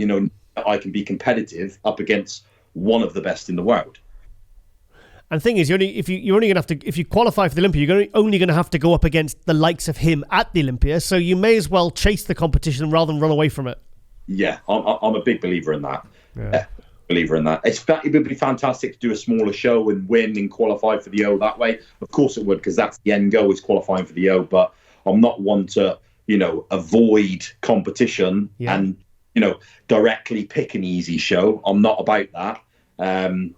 So I'm excited to step on stage next to the likes of Hunter. So we've got a lot of shows in Europe, mate. We've got Spain this weekend, the big man weekend. We know we had Portugal a few weeks ago. You're over this side of the world. You're in the UK at the moment. Why didn't you jump in some of the European shows? Well, I did 3 European shows last year. Ah, okay. And obviously, I've always wanted to compete stateside. Yeah. Still is the mecca of bodybuilding, isn't it? Yeah. So I always wanted to compete there. I'd like to think they like my physique over there, because sometimes it's judged slightly differently, European shows, American shows. So I'd like to think my physique will go down quite well over there. And that's the pinnacle, isn't it? America is the mecca of bodybuilding, so that's where you want to compete. I think you've timed this well though, because from what I've seen in that few seconds of that progress video, anyone can see that knows your physique can see that you've clearly improved. You've clearly got better. So maybe if you'd have done an American show before, it would have been not a bit of a wasted trip, but it would have been a bit of a harsh lesson for you. Yeah. Do you know what I mean? Because you were a solid second call out guy, those last 3 shows in Europe last year. Now you're looking to move up into that first call out, and you're going after the big names like the Hunters and the Delarosa and guys like that. So, and if you do really, really well and you beat them, do you know what I mean? Like you say, you beat Delarosa or Hunter, it's achievable, because we don't know what this new physique's going to look like. You might pull a Nick Walker, mate.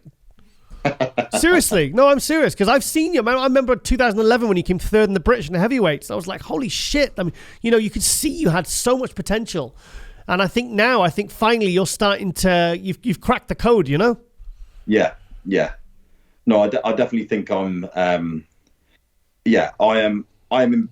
impressed with the improvements that I've made.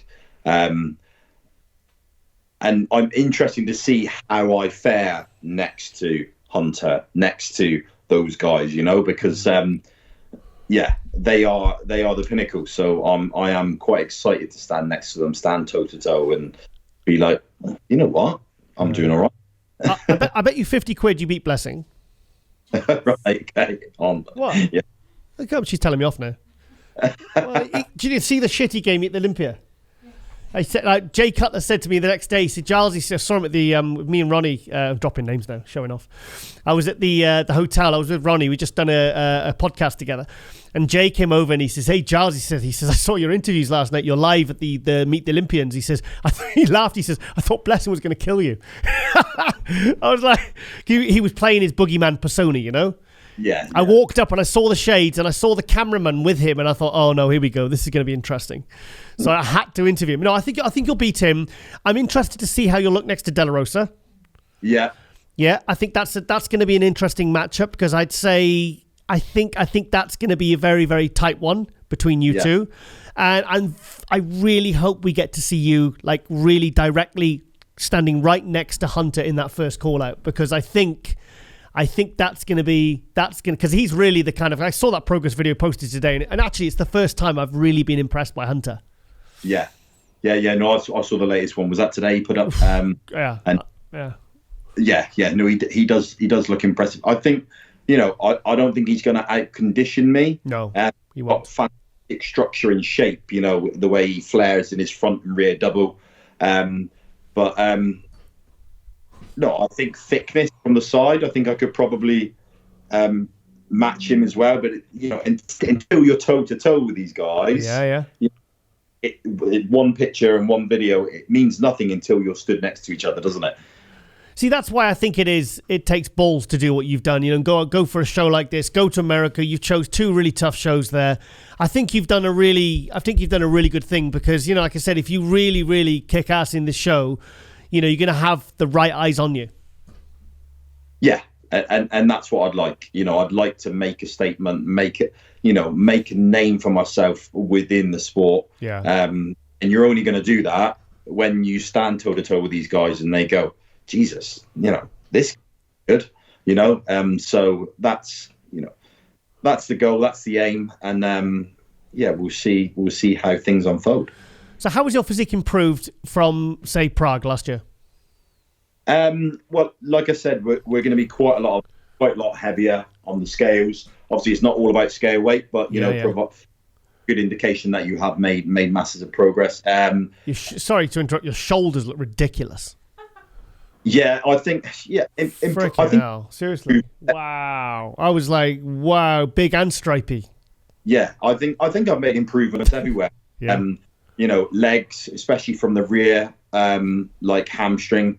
Thickness through my upper chest, delts, arms have come up a little bit.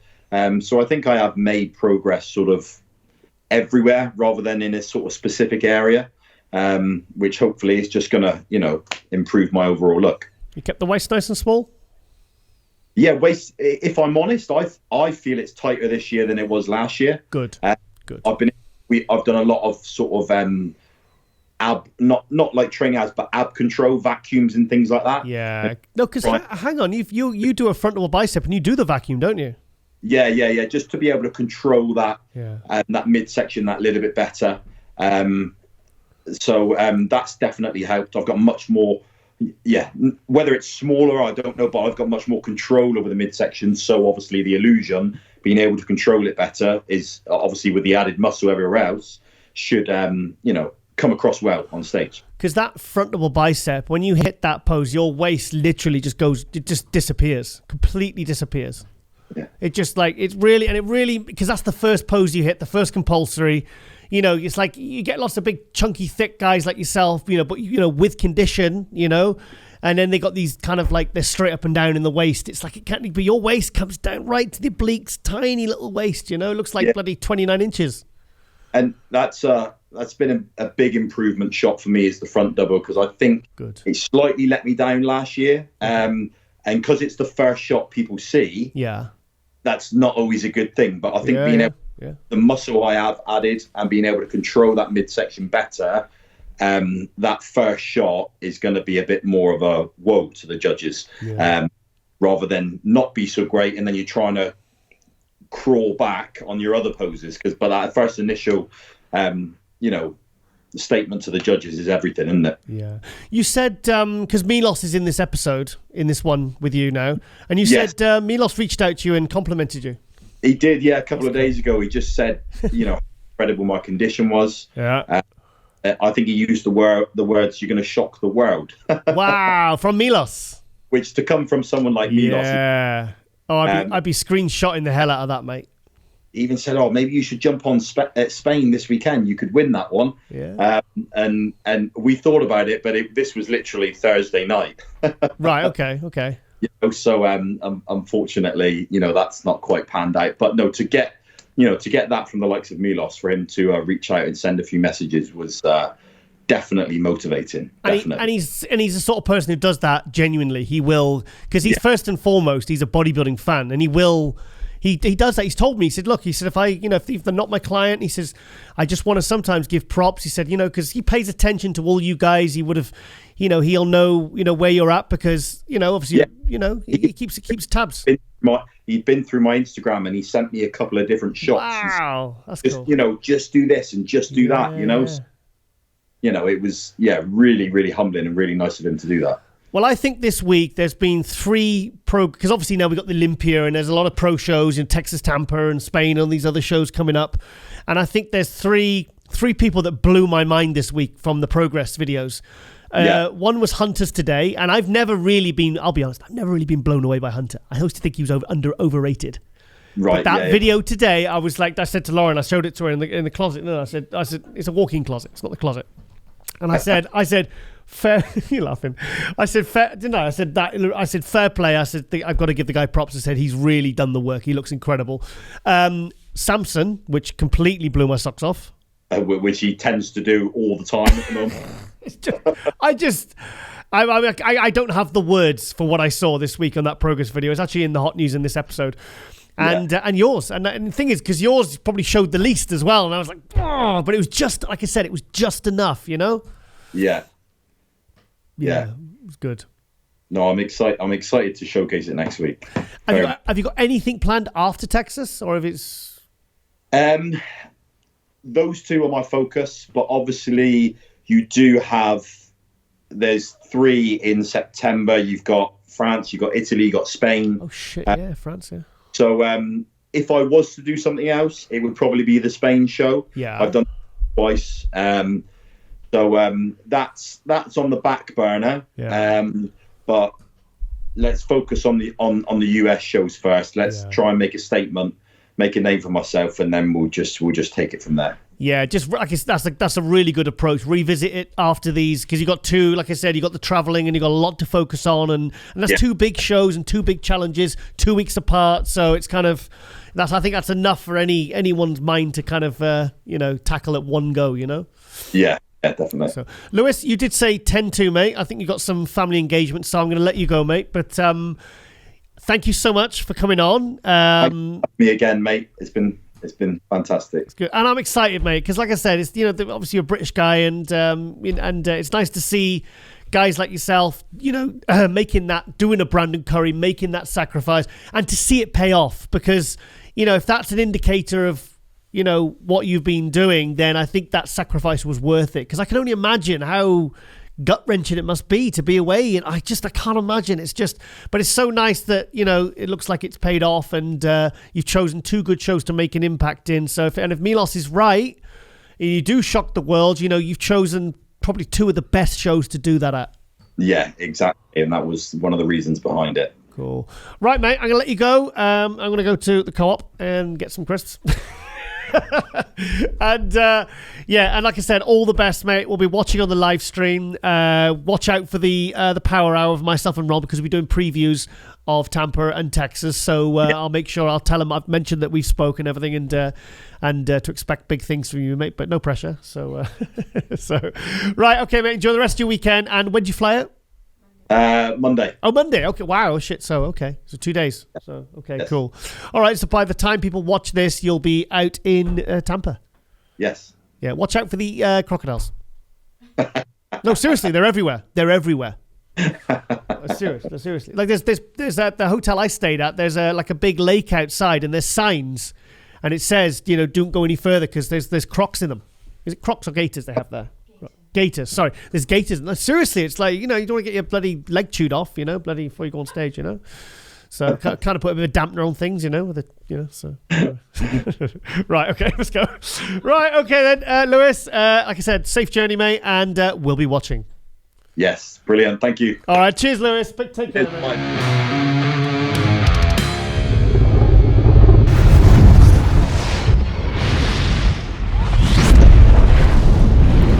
Milos, couple of questions. Yeah. Okay. Firstly, just going back a little bit, when you mentioned you're virtually we're similar age, right? We're in the same age group, yeah. Now, when we talked about you mentioned the 80s, sorry, the 80s and 90s and early 2000s, yeah, about how bodybuilders were then, yeah, and the way how they think, and going back to the competing part, what you and Giles was talking about earlier. Now,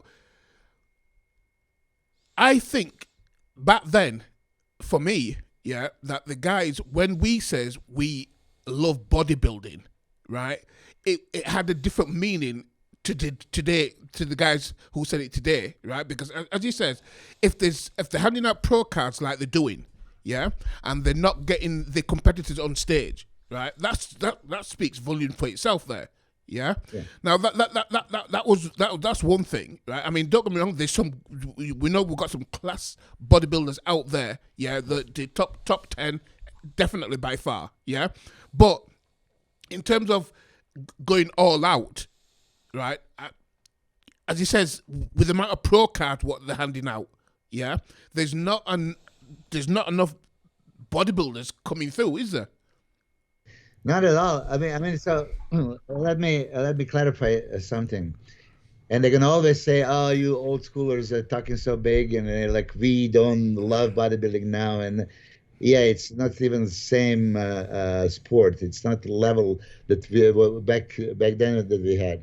I mean, 80s, 90s, we didn't make any money or hardly any. So we were not in the sport for money, right? When we keep talking about the money issue with manager Matt in front of Jake Hasler on the podcast, they said, but these guys, they're making money, YouTube and social media and this and that, and the influencers. And that's a completely different universe. And okay, they're doing for money and for business. I'm talking about pro bodybuilders. They put that IBB Pro card next to their name. They're doing open division bodybuilding. Nobody is really making some crazy money off of social media anyway from that group, if you think about it. Okay, let's face it. So why they are still not competing?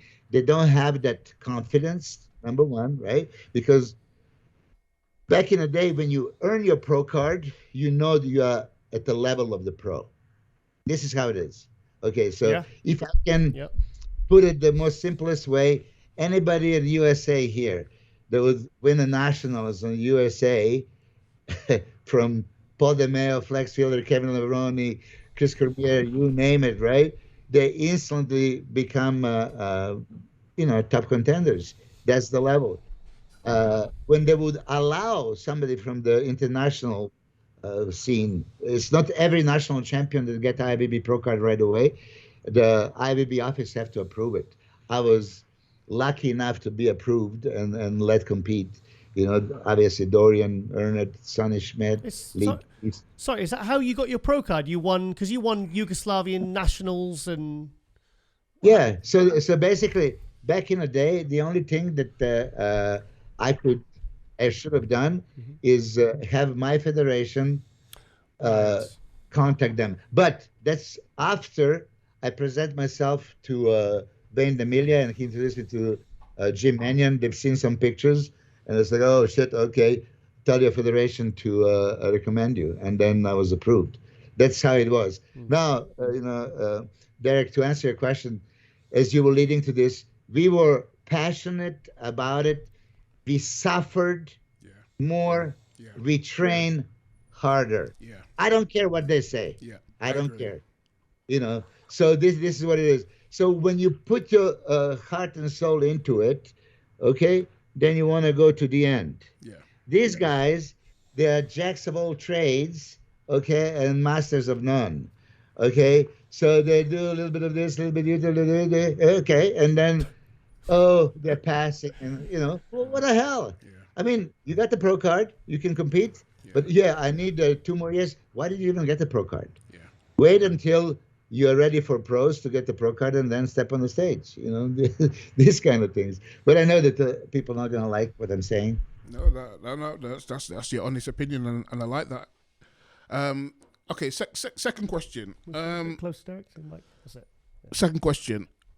I can't put the picture on me because we've got picture on it. So just leave it on Milos. So I'm going to leave it on Milos. All right. Okay. Cool. Okay. When you're obviously example Samson there, yeah. We were just talking about him. You know, when, as you said, you're keeping the waist small and tight, right? Do you when you're working out a diet for him and things like that, do you have a particular carb to protein to fat ratio, what you like to, or does it depend on the person himself? Okay, so if I understand you correctly, to keep the stomach flat, Yeah. do I have to have a specific ratio of a macro? Yeah. Well, you know, let's look at the large picture. For me, 24 hours a day for you, Giles, Samson, myself, we have to plan it out. So I want to give enough anabolic nutrients to build the tissue, enough energy to maintain our energetic needs, never too much, never too little, okay? Everything timely.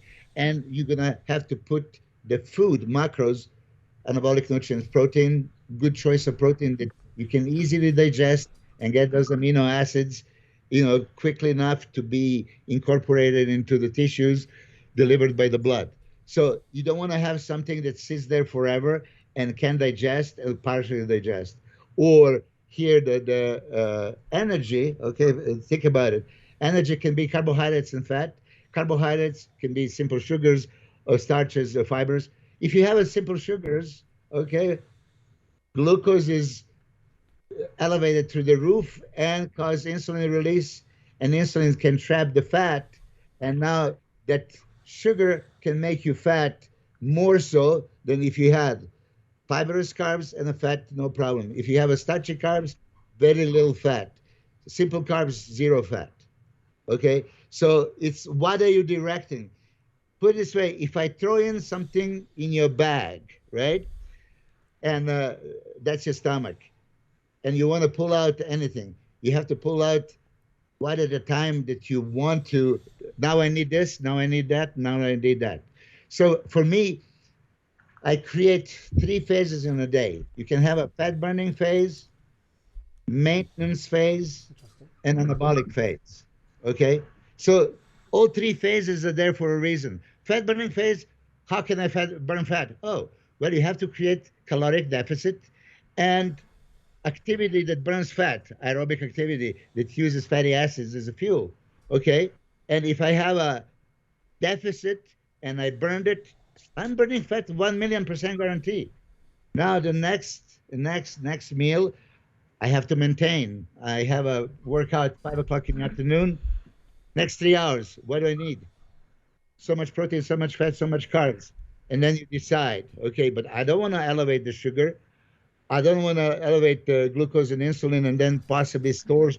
Right now, I don't need it. So you maintain it and give body what body needs, calorically wise, protein wise, nutrient wise, until you're going to train. Now I'm going to train. So what do I want to catabolize my body or anabolize? I want to put everything I can possibly into that muscle. So blood is going to the muscle now. 70% of the blood that you have is going to go into the exact muscle that you're training. You saturate the blood with all the nutrients. You want to nail it in. I always put like this, like, you know, nail into the biceps. Boom, boom, boom, boom, boom, boom. You're nailing everywhere that you're training, right? So that's your anabolic phase. You stimulate the muscle, blood goes and delivers. So this is my anabolic phase. Okay, so even if it's excess of some calories here, 99% they're going to be burnt as a fuel or stored as a glycogen. So it's and as you know, glycogen is not going to go into the stomach. There is some liver glycogen, but there is all in the muscle. So this is my safe principles that I've been using for 30 years myself and all my clients. Now, when you're asking, how am I doing this? So I never burden you with too much food at once, which many people, intermittent fasting, or we don't need to, there's no difference from 3 meals a day or 6 meals a day if you eat the same. It is. When you burden yourself with so much food and it takes time to be digested and sitting there in your stomach, it's going to expand your stomach. And sure enough, I mean, when you're like this after the breakfast, lunch, and dinner, you're holding your stomach. Okay, guess what? There is possibility that you're blowing up the Buddha stomach in you. Milos, sorry to interrupt. I actually, when I'm doing my food, I always think about what you said about carbs and fats. Like if I have salmon, I won't have potato with it because carbs and fats and protein, you're going to have one or the other. So I always have salmon with asparagus or something fibrous, and then, so carbs and fats, big no-no, because that's a good way to get fat, isn't it, really? Yes, exactly. I said that on the other podcast. Carbs don't make you fat. Carbs with fat make you fat. Yes, that's always burned into my head about principles of when I choose how I compose my meal. Yeah, because look, carbs elevate the insulin. Yeah. Insulin is unforgiving hormone. Yep. Anything it's not selective. Anything that is there is going to store. So if you have bad things to be stored, you have it. Why did you put it there? Fat doesn't have a business to be there with the carbs. Mm-hmm. So those kind of mistakes. And look, Derek, I'm going to tell you. Also, because the thing is about the stomach, right? Triglycerides, right, can be even intramuscular. And you have a large musculature in your body. So now imagine that every muscle cell can be loaded with triglycerides because you let it happen. So you're going to have that intramuscular triglycerides, which some athletes and powerlifters or whatever they want it because they want to have more access to for the energy. But no, for bodybuilders, when you want a small circumference of the waist and everything, you don't mess with it. So I wouldn't mess with fats and carbs at the same time, even though some of the nutritionists would always say, I have that argument, carbs burn too fast, you throw in some fats, There are times for fats and there are times for carbs. You good? Yeah. I'm gonna throw a topic to him, and then I'll let you finish with the final topic. Yep, all right, Derek? Yep. Okay, mate. Right, now, obviously, we've got the weight cap for men's physique coming. So basically, more athletes now, not just 212 or classic, are going to be basically making weight, trying to make weight. I want to ask you the basic do's and don'ts of making weight. Because as you know, there's very dangerous ways to do it, and there's very, very safe ways to do it. And I just want to get because this is something that kills. Yes. Well, first, I don't know how much of a great idea that is, because you covering half of the body, you need to make the waist. You're going to make even smaller legs, right? Yeah. Even though Dave Palumbo and Bob Chiccarrillo, they were fighting over if legs under the shorts are being judged. You heard that debate? Yep. Did you hear that debate? I didn't hear the debate, but I did hear that, don't, because obviously there's going to be guys thinking, well, I'll just not train my legs so I can retain more muscle in my upper body, which is, but they said they'll still be judging it. I don't see how they can when the shorts are covering it. I don't know. Also, you can stuff it up. You can stuff up your shorts. I've been doing it in my trunks for years, mate. If they're doing this. But okay, well, in any way, maybe the thing that the men's physique, some of the guys, oh my God, they look jacked. They look huge. Yeah. So let them do it. But your direction of the question is, okay, safely lose the weight, right? And I just assume dehydrating yourself safely, because losing weight naturally, losing the body fat, as you know, it's a strict dieting and tons of cardio, okay? Yeah. But then still, if this is not good enough, you have to dehydrate yourself, which dehydration is never safe. Can I just interject real quickly? Now, I spoke to Derek beforehand and I said, look, I want to bring this up with Milos, where we talk about, so an athlete comes to you and says, okay, I've got this much to lose in this much time. How much is too much? And then Derek said, yeah, but if he's working with them, he's going to be monitoring that. He's not going to get to a point where they're 11 pound over and they've got 3 hours to lose it. It's not, if he's working with that athlete, it's not going to happen. So you kind of raised that point, and it's a good point. But how much also is too much where you just say, look, this is not a safe thing to do, to try and even attempt that? Well, listen, now especially being blessed enough to see a lot of MMA fighters, right? Yeah. When they're making the weight, I mean, it's the craziest thing you've ever seen in your life. Like, I am shocked, right? Which is very unhealthy and dangerous. So, but I've seen it happen. If you go to the saunas and, you train with everything that they do, they can lose 20 pounds, So if I tell you, for a bodybuilder to lose 20 pounds, you're going to say, hey, she should be immediately arrested. Because you're putting them in danger. But hang on, that's a really performance-based sport where, like, if I went in the sauna and I lost 20 pounds from water, I'd be weak as a kitten. I wouldn't be able to fight. Yeah, exactly. That's why they have 36 hours to recover. Oh, okay.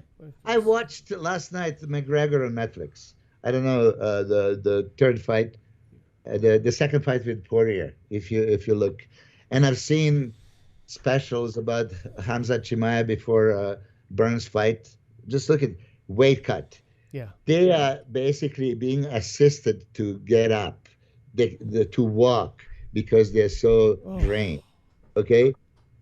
Now imagine in bodybuilding industry, some of us being seen like this, being carried, and you say, "Oh my God, this is it. This coach has to be in jail immediately, right?" And all this. Yeah. This is how it is. So I'm putting this in perspective. There's many athletes in many sports that they weight cut, and they do dramatically much more than bodybuilders. Yeah. So let's leave it at that. This is there.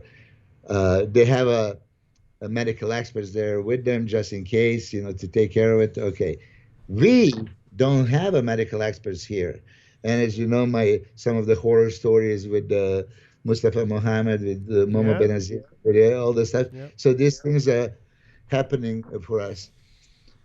John Jewett, I encourage you guys to see the new AMA. Maybe. So we just had on. Sorry, just John Jewett. So we just had him on. We just had him on. Yeah. So John Jewett did this last show with 0 diuretics. Wow. With zero cutting water and pretty much sodium. Wow. So you could see blueprint that he basically laid out in this episode. But for sure. Now, if you're asking me to take responsibility over how bodybuilders can get lean and dry for the show, one of the best methods that we used, if you're going to do it naturally, you just overload the water. If you overload the water, body's never going to hold it, right?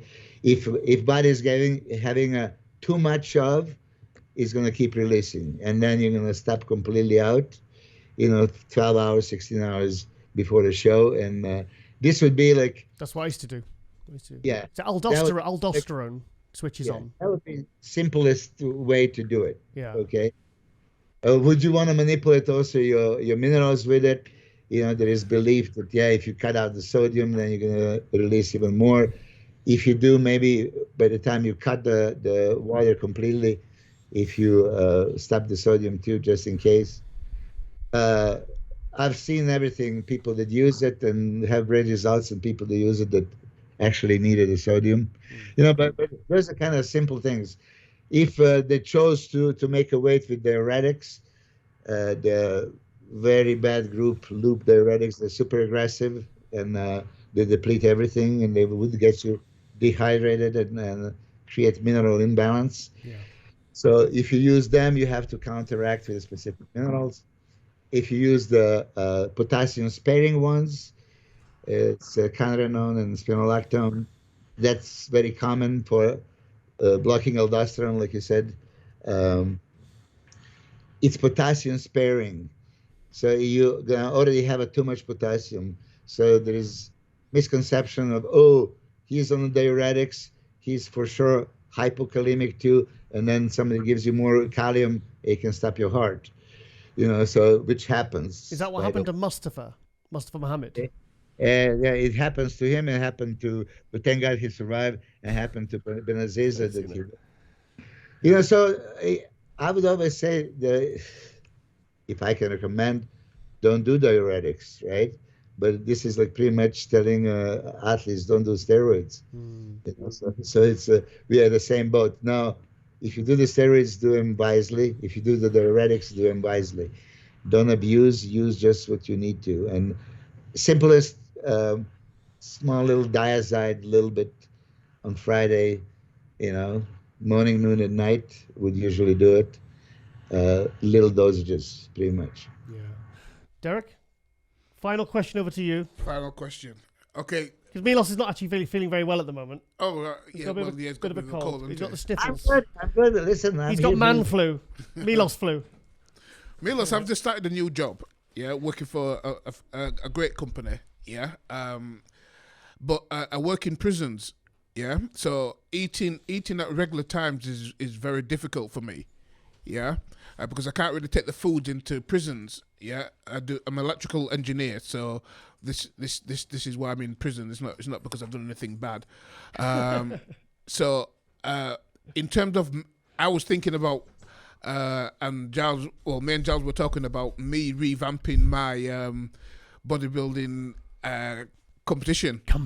Making a comeback, yeah. But obviously I'm a bit concerned about the times I can eat, what I can eat, and obviously my training time, because I train at like 9 o'clock at night. So how would you probably advise somebody like that? Well, you see, 9 o'clock at night. And when do you go to sleep? Midnight? I go, about midnight. Yeah, 11:30. Yeah. Okay, you can still squeeze that the post-workout shake or post-workout meal. But look, okay, I'll tell you something that you already know. Difficult doesn't mean impossible. No. I was working my shifts, and I would take a 5-minute break and inhale my food, or I would have enough time to just drink my protein shake, so nature of your job, even if you work in a prison, right, you can always take a 5-minute break for a bathroom break and drink your protein shake, if nothing else, if you are not allowed to eat there for whatever reason, which I don't think any company, any society, they would say, okay, listen, I'm athlete and just need 5 minutes, to have my meal. They would not allow you. But listen, there's no excuses. What if I'm your coach? Yeah, I would want to ensure constant influx of amino acids in a body from morning until 9 o'clock at night that you're gonna go. Even though at this time maybe you say, Milos, why do I need all that protein? It's not protein just for the muscles. It's for every tissue, every cell, enzymes, hormones, anything. So you have to have a sufficient amount. Okay. And now energy. I don't know if you are a little bit more body fat, that you need to. Okay. Then we don't play with too much sugar and carbs. We keep you on kind of ketogenic diet. Give you some fats with the protein until 9 o'clock is the training. Meal before and meal after, you're going to have your lean protein with tons of carbs. During a training, you're going to have a intra, post-workout shake. Also, that anabolic phase, just keep putting it in. So every day when you train, 100%, you can build the muscle and you can push the nutrients inside the train. The rest of the day, you can have a maintenance phase and fat burning phase. You can do fat burning phase with early cardio, like on a fasted on an empty stomach if you are that committed. If you're not, then just create a little deficit in between meals, but keep the protein to give you amino acids and keep good fats with some veggies. And then if you can, because you just told me, but Milos, I just told you I'm in a prison and I can't. I mean, I can't imagine that you have to work 8 hours nonstop. So you should have a scheduled meals, right? And if you don't have a time, to really get your meal, if you're eating just protein and fats, you know, how long would it take you to gulp down the meal? 5 minutes at the most. Or then you have a protein shake. I can have a protein shake. I can take probably a protein shake in and probably put some tuna in it or something like that. Yeah. In terms of taking obviously a big container in and thing like that, I can't do that. I can't do that. So but what you're saying is have protein going in constantly during the day. Yeah. For me, I'm sure you've seen the journals. I don't want to pull them out there here. I had 8 meals constantly. You just seen my wife, Betty. Okay, yeah. She's going to bring me coffee. She came with Hiratade Yamagishi back in 2006, and she's telling me funny stories. They were driving to Vegas, and they ran out of the gas. So now Hida had to come out and push the car, but then his alarm went off. Because I put him, I told him, back in the day when I was competing, I have a midnight, 3 o'clock, 6, 9, every 3 hours. I had 8 meals. Right. I had to have either meal or protein shake. Okay. So that was Hida. Initially, you remember when he came in 2006 from nowhere? Yeah. And then in a very short time, he created a lot of progress. And, that's why I'm telling you, Derek, it's consistency. There's no excuses, no compromises. You either maximize or compromise. You go there and you're going to compromise, then how can you expect maximal results? Yeah. But if you at least gulp down this 50, 60 grams of protein per meal, and you have, let's say, 6 meals, I'm not going to say 8, 6 meals, 360 grams of protein for you, that's beautiful. Now you can check mark, I have enough protein, sufficient amino acids throughout the day, that when my hair needs it is there, and when my skin and the bone and the muscle, it's all there. So I'm good. Now the energy. Well, you have a lot of body fat. You can use that energy. Okay, so let's use a little bit of body fat, and then we need some energy for training. When we do train, we need the glucose, we need carbs. You must give them carbs. Meal before, during, meal after, okay? The rest, good fats. And this is what I want to tell you. Like all these diets, you have how many diets you can name? 20. Yeah. This intermittent fasting, keto diet, carnivore, Mediterranean, paleo, blah, blah, blah, blah. Now they have a OMAD diet. Somebody told me, do you know what is OMAD? No. Okay. 1 meal a day. No. What? 1 meal a day, OMAD diet. I died. It's like, all these doctors, and now they're going to show you all these benefits and all this. For the love of God. Okay? So now you're going to just have that 1 meal. So that 1 meal, you're going to eat everything and anything you can possibly imagine, right? I saw a guy, he's a billionaire or something. He's trying to reverse his aging. And he said all his eating's done by 1:30 p.m. for the day. That's it till. He got it wrong. There was 1:40. 1:40. God, dump it in there. Yeah. And people are ludicrous. But so I'm serious. You can lie to yourself, or you can be for real. We all know what to eat.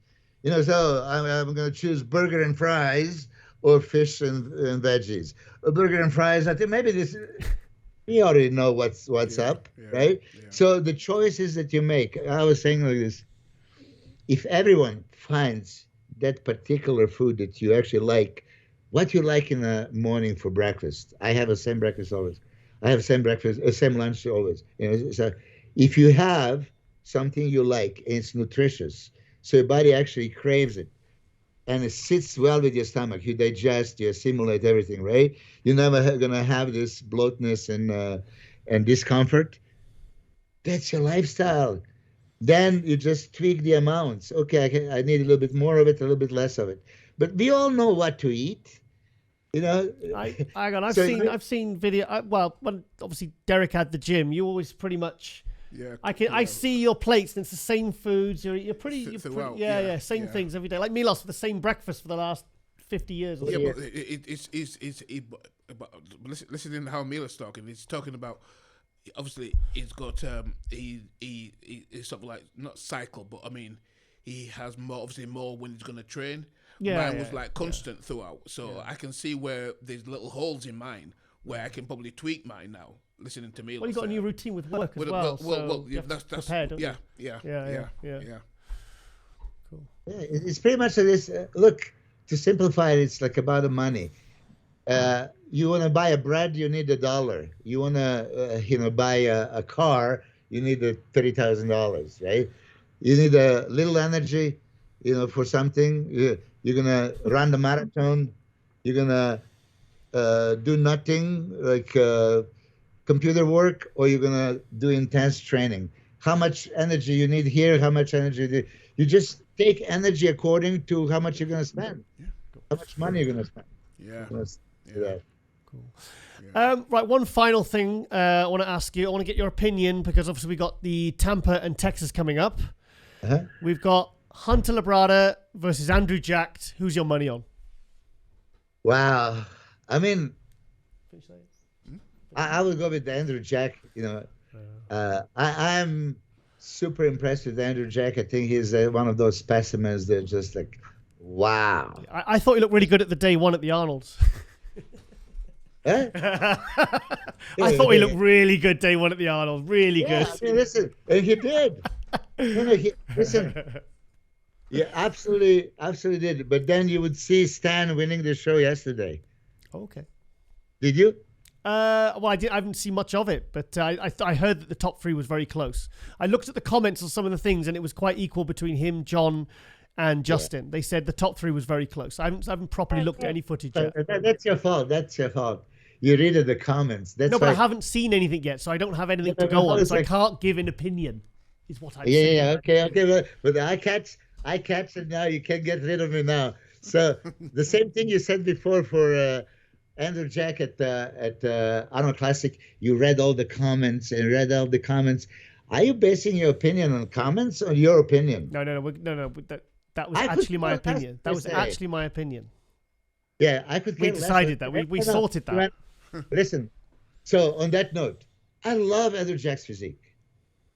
So even Andrew Jack against Samson, I could see Andrew getting Samson on some points. I mean, by all means, it's not like cakewalk and Samson is dominating him. So I know he was a little bit drier, condition, all that stuff, but just overall package, Samson dominated him. And going back to I'm starting to. First of all, people were saying that Hunter Labrada has dramatically improved, and until I saw a video the other week, when we showed in the back shots, do you remember? Yeah. And I said, oh, actually, yeah, I can see that there's a little bit more going on in the back shots now, and the lat spread, and there's still improvements he needs to make, but I can see that there are. I acknowledge that there's improvements he's made over last year.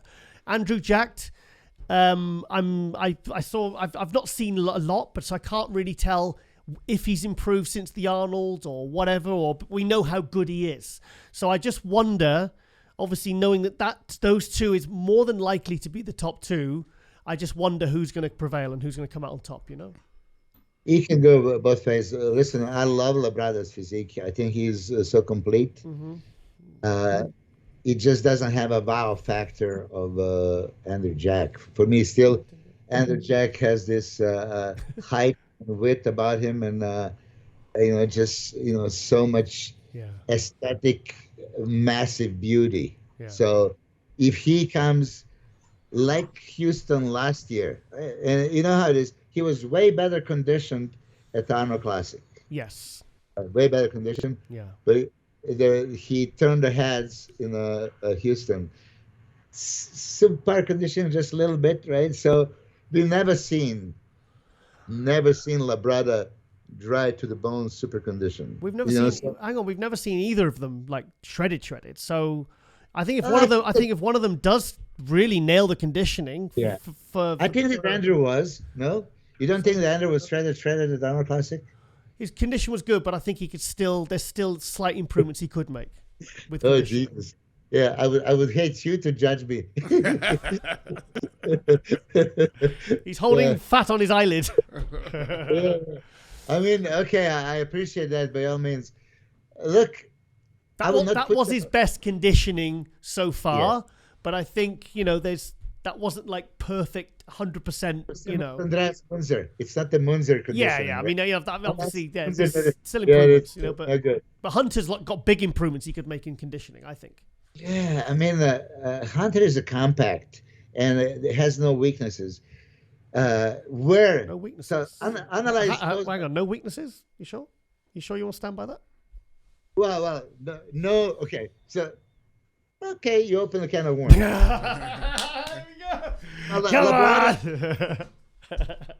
He needs deeper abs. Okay, deeper abs, and much more control to express all the beauty of his shape. Yeah. And when the midsection is not happening that much, okay, then it affects everything. Okay. Frontal biceps crazy, lat spread quite good. Side chest, side triceps is phenomenal. Yeah. Right? Side triceps. Side chest very, very good. Amazing. Back double, back lat spread now very much improved, and I don't see the weaknesses.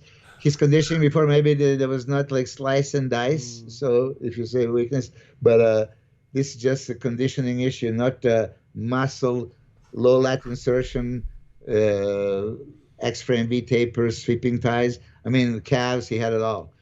So abs and thighs was not super good pose, and then most muscular was, very good pose, not stunning. So analyzing that now, where are his weaknesses?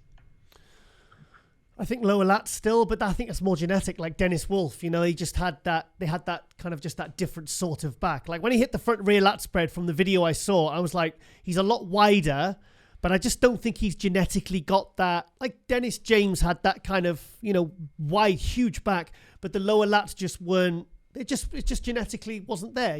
Like I said, Dennis Wolf, Dennis James, those kinds of examples. But his back's. I think he's improving. He's definitely improving. And I was actually really impressed when I saw him at the Olympia last year when he came out. I was like, okay, he's better than I thought he was going to be in the flesh. Yeah, I mean, he was fourth before.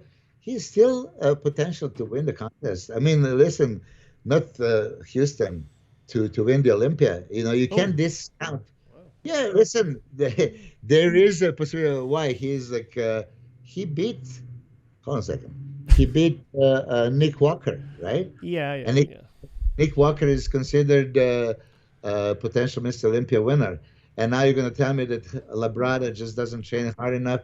He's so hungry the last couple of years. He's training his ass off. He has everything that it takes. If he comes in once in a lifetime conditioning, you tell me why he can win that all these guys are so superior. No, there is I always believe that everybody on any given chance, if it's start alignment just perfect and they came in their all-time best, they would give, all the others a run for the money. Well, look. I mean, I spoke to Samson a few weeks ago and he kind of said, just imagine if a year ago I'd have said, next year I'm going to win the Arnold Classic. He said, no one really would have. He said, because Samson actually said it aloud. He says, but he did it. He manifested it. It actually happened. He did what he needed to do. I mean, really, like, okay, this guy comes fourth in the Arnold Classic one year. Next year, he's going to come back and win it. I think there's not many people that would put their hand up and said, oh, absolutely, definitely he could win it. I think it was sorry to talk about Samson, but I think it was the rate of improvement. I think maybe 2 years, maybe, but he did it in a much shorter space of time. It accelerated and he did it at a rate which you just don't see. Yeah, he's improving, and that's why I said people are like this. Oh, he only played sixth at Olympia. Now he's back in the day, top 10 Olympia, went to European Grand Prix Tour, and they mix match constantly. Yeah. Okay. So normally now fans, you placed Ronnie Coleman placed ninth, you have no chance. The same Ronnie Coleman that placed ninth, 97 at Olympia, beat everybody in Russia. Yeah.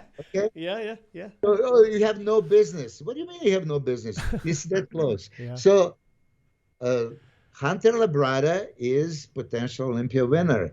If everything goes well, if he did put the quality size and comes ripped to the bone, dry condition, like I said, he doesn't have weaknesses. He said that he does.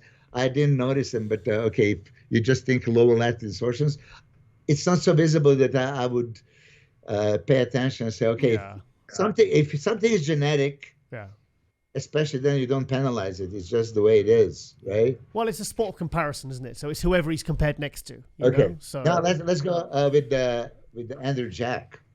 Standing relaxed. Sorry, 1 second. Oh, a bit late. Sorry, yeah, go carry on. Yeah. Huh? No, carry on, Milos. Sorry, no, just it's getting a bit dark in here. I'm just adjusting the lighting because I'm very, very dark. So sorry, Karen. Andrew Jack. Andrew Jack is just imposing figure. Just standing there, I mean, you can't help but your eyes go to him. This is Chris Cormier, Dennis James, and myself. We were watching simultaneously in 3 different places, live stream from Texas. And okay. As Dennis goes like, oh Jesus, all eyes go to Andrew, and he's the only one on stage. Like nobody, you can't notice anybody. This is what kind of impact he had. So he's gonna have that impact, but Thomas Jr. and Labrada is gonna be there, much shorter than him and compact and everything. So if he comes similar size like he was in Houston and similar condition like he was at Olympia, I just don't see anybody touching him, right? Yeah. So he's still a little bit light in the legs, especially from the side, right? But other than that, Andrew doesn't have any weaknesses. Okay. Well, Could be shredded glutes. I mean, oh my God. Cool. Right, Derek? No. Anyone else? Milos? Because your voice is going, no? Yeah, my voice is going now. Yeah. Milos has been doing all the talking. I tell you, Milos, just for my thing, give me your rear delt workout. What's your rear delt workout? Rear delt? Yeah. Okay. Well, I always do it with, my delts. I don't just do the rear delts. Sometimes I do the back and rear delts. Right. Okay.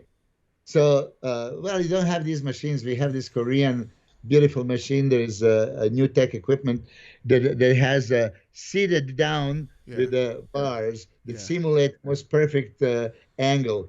So this is how I would warm up. I always did super heavy, one arm, unilateral, leaning on the bench, and one arm dumbbell side lateral. Right. Where I can use super heavy, so you control it down, you kind of try to slow it down, and then explode up with a super heavy weight. Right. Okay. Okay. Which not too many people do nowadays. Yeah. Can I interject? I remember speaking to Neil Hill because I trained with Neil Hill once, and we were doing shoulders, and he said that because everyone used to do like that with dumbbells bent over, like the hammer grip, and he said like, no, this you got to do it supinated. Is it supinated? Yeah. That way. Yeah. Supinated is the best way, and then on the machine, I sometimes put my hands inside out like that. Yeah. No, like twisted like that to get them. Yeah. So which is the best? Well, the elbows is higher then. It brings your elbow up when. Yeah. So it's supinated is the best. Now this is Sorry. Pronated. This is supination. This is pronation. Hang on. So pronated. Pronated is the best because that's how I do it on the machine. And I push it off this part of my hand. I don't even grip it. I just push from that part of my hand. Outside of your arm. Yeah. Sorry. How you lifted your arm now, your wrist, your elbow, your shoulder should be in the same plane. Yeah. Right. So you don't put the elbow down. The lower the elbow, the more lats are going to be engaged, the higher just rear delts. So that machine that you said, I love that machine as well. But look, Derek, so after I do that super heavy, I like to do my giant set thing. Okay, so my favorite giant set thing would be like this. You do first standing, bilateral, heavy, right? Yeah. Not as heavy with one arm. One arm, you go just crazy heavy as much as you can. I don't care if you swing it. Yeah. But so you start with the dumbbells rear delts, okay? Yeah. Pick up the easy bar and do the upright rows right away. Yeah. Okay. Straight to the machine rear delts. Yeah. Okay. On the same machine, you turn around, you're still sitting on the same thing, and do the lighter dumbbells, rear delt. Yeah. Okay. Yeah. And Finally, I would go on the bench, incline bench. Yeah. Okay, and I would do the upright rows with the elbows out. Okay. Yeah. Oh, wow. Yeah. To the chin. Okay, and if the high pulley cable crossovers are still available, Yeah. I would do either standing, Yeah. standing, Yeah. or I would lay on the incline and do reverse.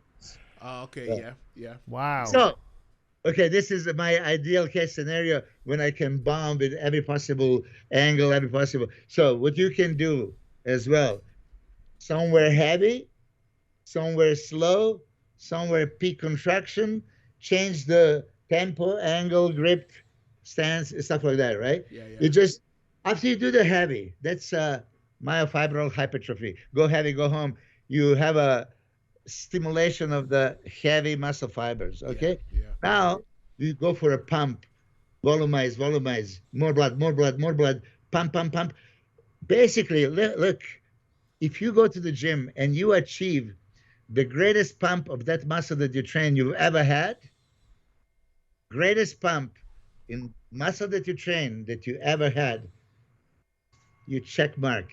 Yeah. Good workout. Yeah. Just like that. Good diet, good amount of protein. So for me, there was always, I want something heavy, so I do a couple of exercises heavy. Progressive overload, heavy duty, no problem.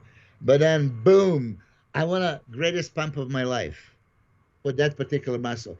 So, you know how that is? Oh, now mind-muscle connection. I have to feel that muscle. I have to pump that muscle.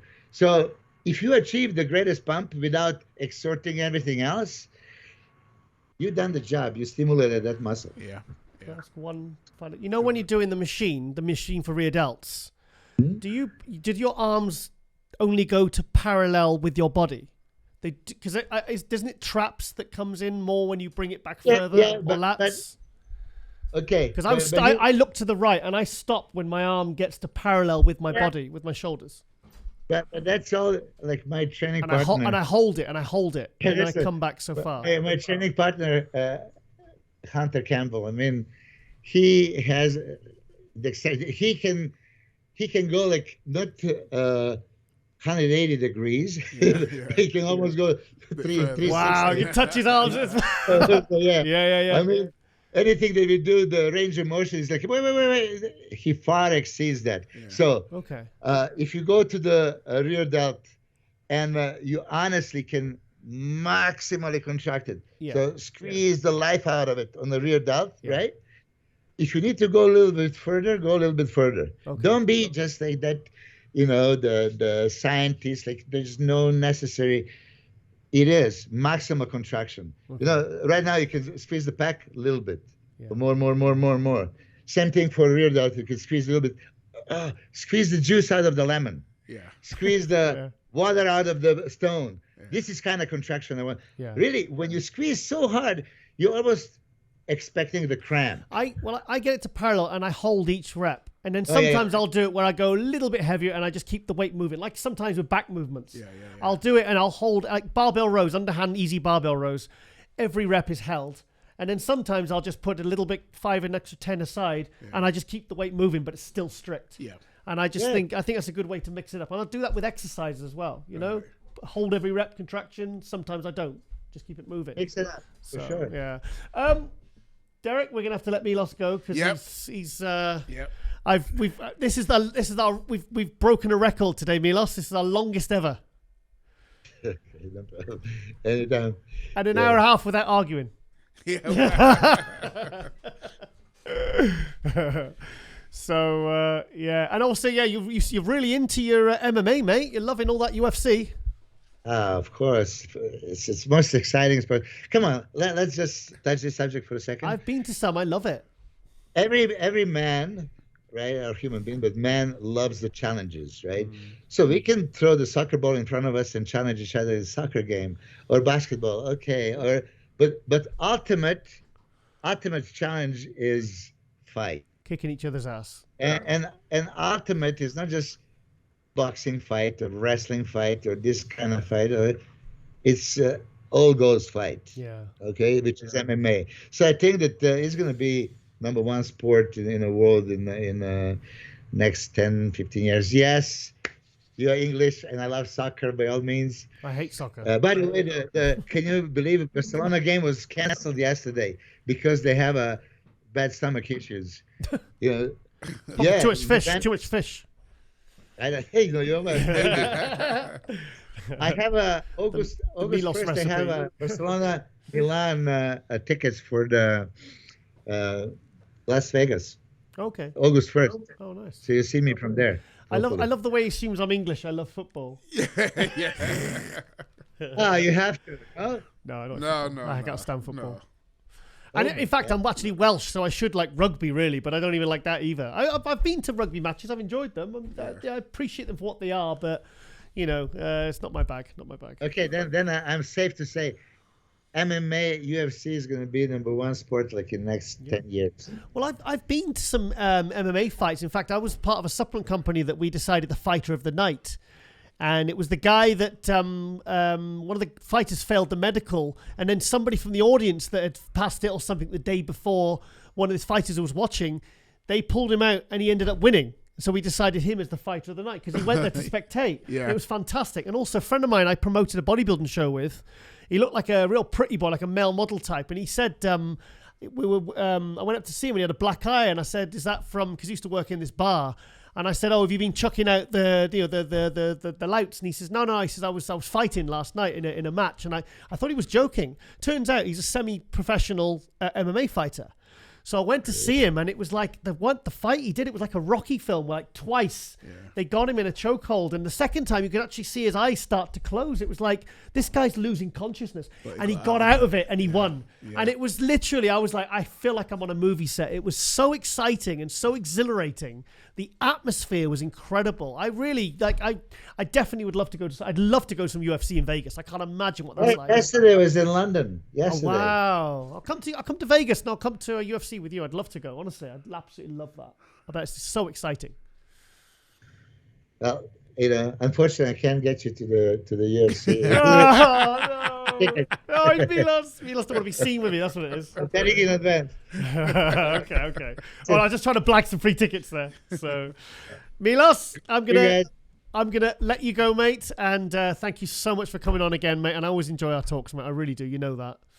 And it's see you, Derek, man. No, thank you. Thank you. Derek's happy now for the next few weeks. Yeah. So I hope you do what I told you. Listen, I'm going to do that. I'm going to do that.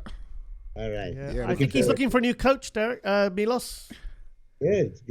Send me a picture, man. Right, pictures, no problem. Pictures. We can chart his progress. So. No problem. Thank you. All right, then, Milos. I'll speak to you very soon, mate.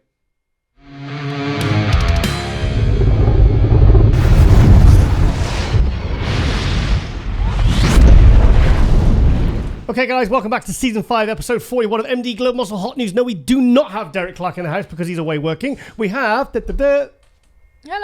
It's really lame, Lauren. I'm tired. Okay. Volume sounds right, doesn't it? You sound great. Do I sound sexy? Yes. Again, very lame. Come on, Lauren. Lauren's just really excited because we want to go training because we started training it a bit together, haven't we, darling? Yes. Have you clicked yourself? Oh My yes. God. Lauren, you got because you're rusty. You haven't obviously been. Derek's been helping out the last few weeks, so. But it's good to have you back, Lauren. Yeah, well, okay, right, okay. Well, I'm going to kick your ass in the gym. If you like this, you can forget this. If you're training back with me later on, you're going to have to get with it, dear. Okay, then. And also, because we started doing legs together, and Lauren is squatting. Can you believe this? Lauren is squatting 2 plates aside for 6 reps. Nice pause at the bottom. Who are we on now? Are we switched on to me? No, I'm on you. Okay. We'll check. I've fair dues because 80 kilo you are struggling. That's basically 205. It's like in the UK we have kilos. In America they have pounds. So we're on a 20 kilo and a 15 kilo. In America it'd be a 45 and a 35. But Lauren's doing 2 plates aside, which is basically 100 kilos, 225, 6 reps, which I think is quite impressive for a weedy little bikini girl. Not that tiny. It is, yeah. Okay. But, so that's fantastic. So I think we can get you up to about 2.5 plates. I spoke to Brian Bowman today, and he says, no, don't go for more weight. He said, just get more reps with the 2 plates. I think he's worried you're going to hurt yourself. Oh, I like Brian. I appreciate that. Yeah, okay. Right, okay, then we're going to go into our first of our guests for this fantastic, also fantastic fantastic response on last episode with Milos Sarcev. We had Stanimal and we had John Jewett. In fact, it wasn't just on Milos, because I thought Milos would be the one that draws the people in the big views, and the most interest. But it seemed quite evenly distributed between the three guests. So obviously Stanimal had just taken third at the Chicago. Is it Chicago? I can't keep track of all the shows. There's a lot. Yeah, and obviously we had John Jewett, who just won the Atlanta Pro in the 212 the week before. So yeah, fantastic episode. And obviously we have part 2 of Milos, because we had Milos on for an hour and a half. And I'm telling you, Lauren, Milos would have gone on for longer. And it was really good, because the thing with Milos, you just kind of get into it. And I didn't really plan what we were going to talk about. Who are you looking at? I'm looking at you. Oh, you're looking at me on the screen. Okay, yeah. Do you know what? That's good, because you shouldn't be looking at me. You should be looking at what we're capturing, because that's what you're responsible for. Okay, then you really can't wait to train back with me tonight, can you? You all right? Okay. Oh, okay. Right. Okay then. Yes. So obviously we had part 2 of Milos. So we no need to really go over his Instagram account, because Milos is Milos. He's a god. So we're going to go to my latest find is Eiren Gauley. From Toronto, Canadian bodybuilder, obviously, and just took 6th place in Chicago. Very, very impressed with this guy. I didn't realize how tall he was. He's 6'2" and about 300 pounds on stage. So he's an absolute monster. So let's go quickly to... Oh, hang on. Let's click on that. So here he is. This was in Chicago. It looks really good there. The legs look good. Yeah, I mean, he's 6'2". That is a big guy. He looks big there, but when you see someone that tall with that much muscle, that is a lot. That's a lot of size there. It's not the best photos, actually. I don't like it when they put the flash straight on him, but look at him there. He's a big dude. Really big dude. See what I said about the shoulders? The Sweden Cerberus, the 3-headed beast. Yeah, it's good shoulders. Yeah, what do you think, Laura? Yeah, big-headed beast. 3-headed beast. Big. Not big-headed beast. That's what you call me. So... Big-headed beast. So, yeah, no, it looks really good. I think this guy's got potential. What did he say? It was 31, 33? 33. So, yeah, turned pro in 2019 at the Canadian Nationals. Obviously, 2020 and 2021 were... no, he said he did compete in 2021. I'm sure he said he did Tampa and he didn't do very well or whatever. I'm sure that's what he said. But, yeah, so he's really starting to make strides now in the open class. So he's doing 3 shows. He just got 9th, 6th, and 6th.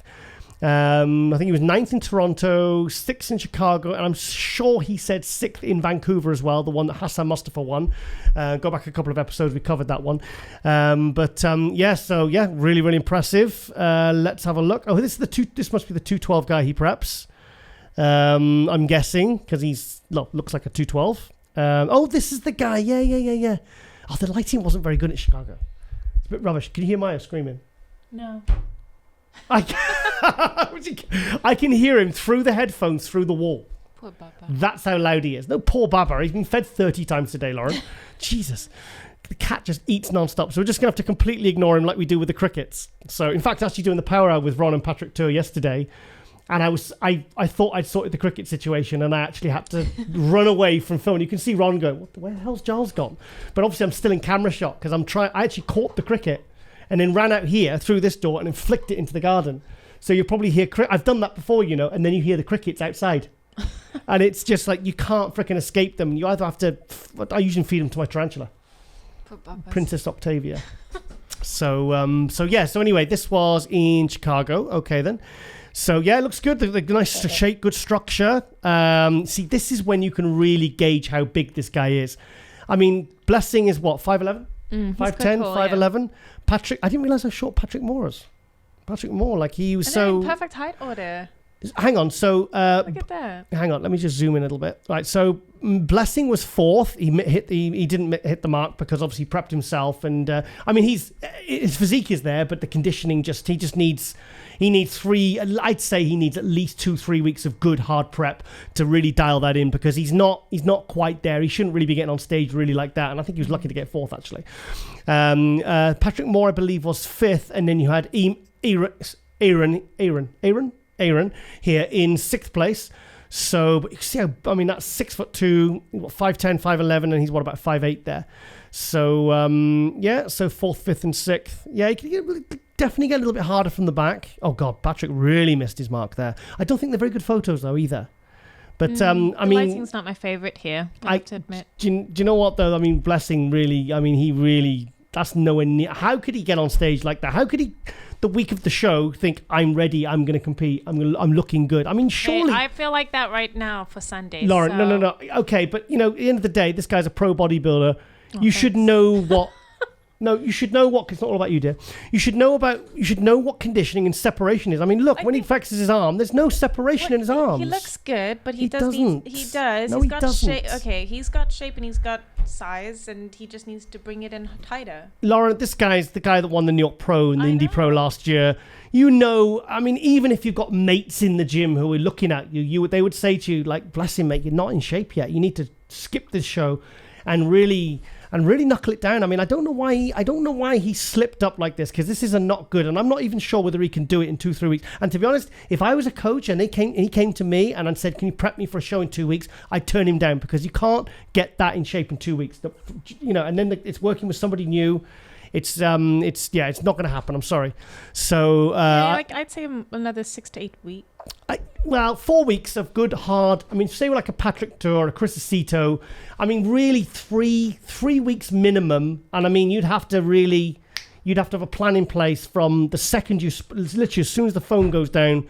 You'd have to have a plan in place. You'd have to be following. But like 3-4 weeks hard prep. I mean, I really think Blessing's really messed up actually here. I think he needs to really get his act together.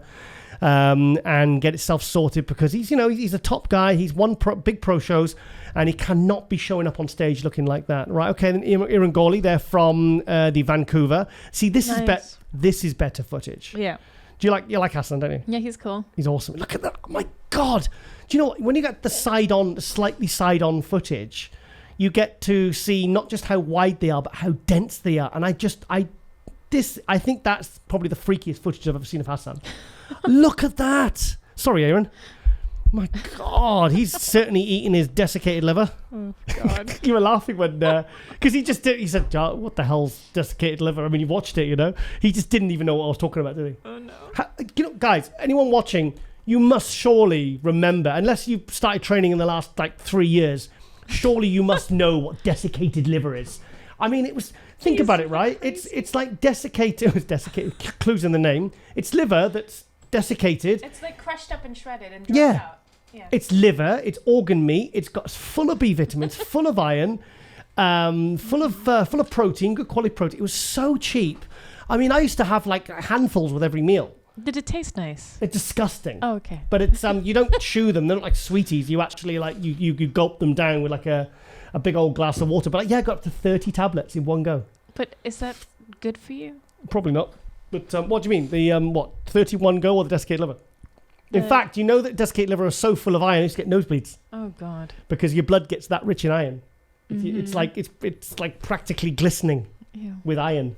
So Iron Man, turn you into Iron Man. Take desiccated liver, turn yourself into Iron Man. Anyway, so here's Eiren Gauley looking very, very good next to Hassan, who's just the freak of the moment. But anyway, let's have a look at some other stuff. Lauren, if there's anything you want to look at. Oh, yes, it's here with a lady. Yes, let's have a look. Oh, I knew you'd want to look at that one. Rosalie. What's her name? I don't know. You don't know? No, that's his name. Emily. Oh, Emily Azzarello, IFB Pro. So she was. What show did he? Yeah, I know, but what show did he say she got second in? Reno. Was it Reno? Second in Reno, and I think she was fifth or sixth. Fifth in. Can't remember. But the bloody Pittsburgh. And I think but anyway, she's having good placing, so she's really, really good. So it's nice to see these fitness couples, doing really, really well. Very sensitive trackpad. So we've got to go in 10 minutes because we've got to go to the gym and do some back together. So we've trained back together. Have we trained back? Yes. We have trained back. Yes. Yeah, I have. Okay. It's mostly legs because I actually really enjoy training legs with it. It's quite good. I'm really getting into it. So, but we need more time. We need another 15, 20 minutes because we're racing towards the end. So, because obviously they kick us out of the gym. But let's have a look. I like this guy's physique. I think he's got a lot of potential. And like I said, 6'2", that's a big frame to fill. But I think he's doing a very, very good job so far. So obviously Robin Strand, all the Canadian guys giving each other support there. Here he is again. Do a bit more arms, maybe. A bit more arms. I think his legs are good. He's really good legs. And he's got nice shape. You can see he's like, he reminds me of Stanimal. He just needs that little bit more pop and size to his physique. Another good year. a good off season. I mean, another like 8 to 10 pound on a physique like this. And slightly bigger calves. His posing's terrible. Eiren, sort your posing out. That's something that can be fixed very, very fast. He's very, very shaky and very jerky with his posing. It looks very amateurish. But the physique, he's, like I said, he's like Stanimal. He's one of those guys that another year or two, definitely one to watch. I think he's had top sixes, two top sixes. I think he's had a 2023. It's been a very, very good year for Eiren. It's a good starting point, a good jumping off point for next year. So I'm excited to see what he's going to bring. We're going to have a look at one more picture, then we'll move on because we've got to go soon. So looks really, really good. Huge shoulders, which we like to see, and a freaking big guy. Goes to 340 pounds in the off season. Jeez, that's 24 stone, Lauren. that's lots. So and. That's pretty much what Samson is at the moment. And talking of Samson, we will come to him very, very soon because this will blow. I've said this many times when it comes to Samson, but I mean, this will absolutely blow your mind. Lauren, do I need to lighten myself up a little bit? I'm looking a bit dark. Yes. Yes. Just a tad. Okay. Then, oh shit! I've just Sorry. knocked the headphones on. Okay. Oh, sorry. I've just lost the headphone. I can't even hear myself talking. I don't know why I'm talking into the mic. There we go. Right, okay, then, yeah. Sorry, we've got a lot of equipment here, and it really, it's very close together, so I'm constantly knocking over lights, and I say it's quite tight in here. So anyway, okay, we're going to quickly go to my favorite, Daniel L. Bodybuilders Without Borders, because this weekend is the big man weekend I don't think it's Alicante.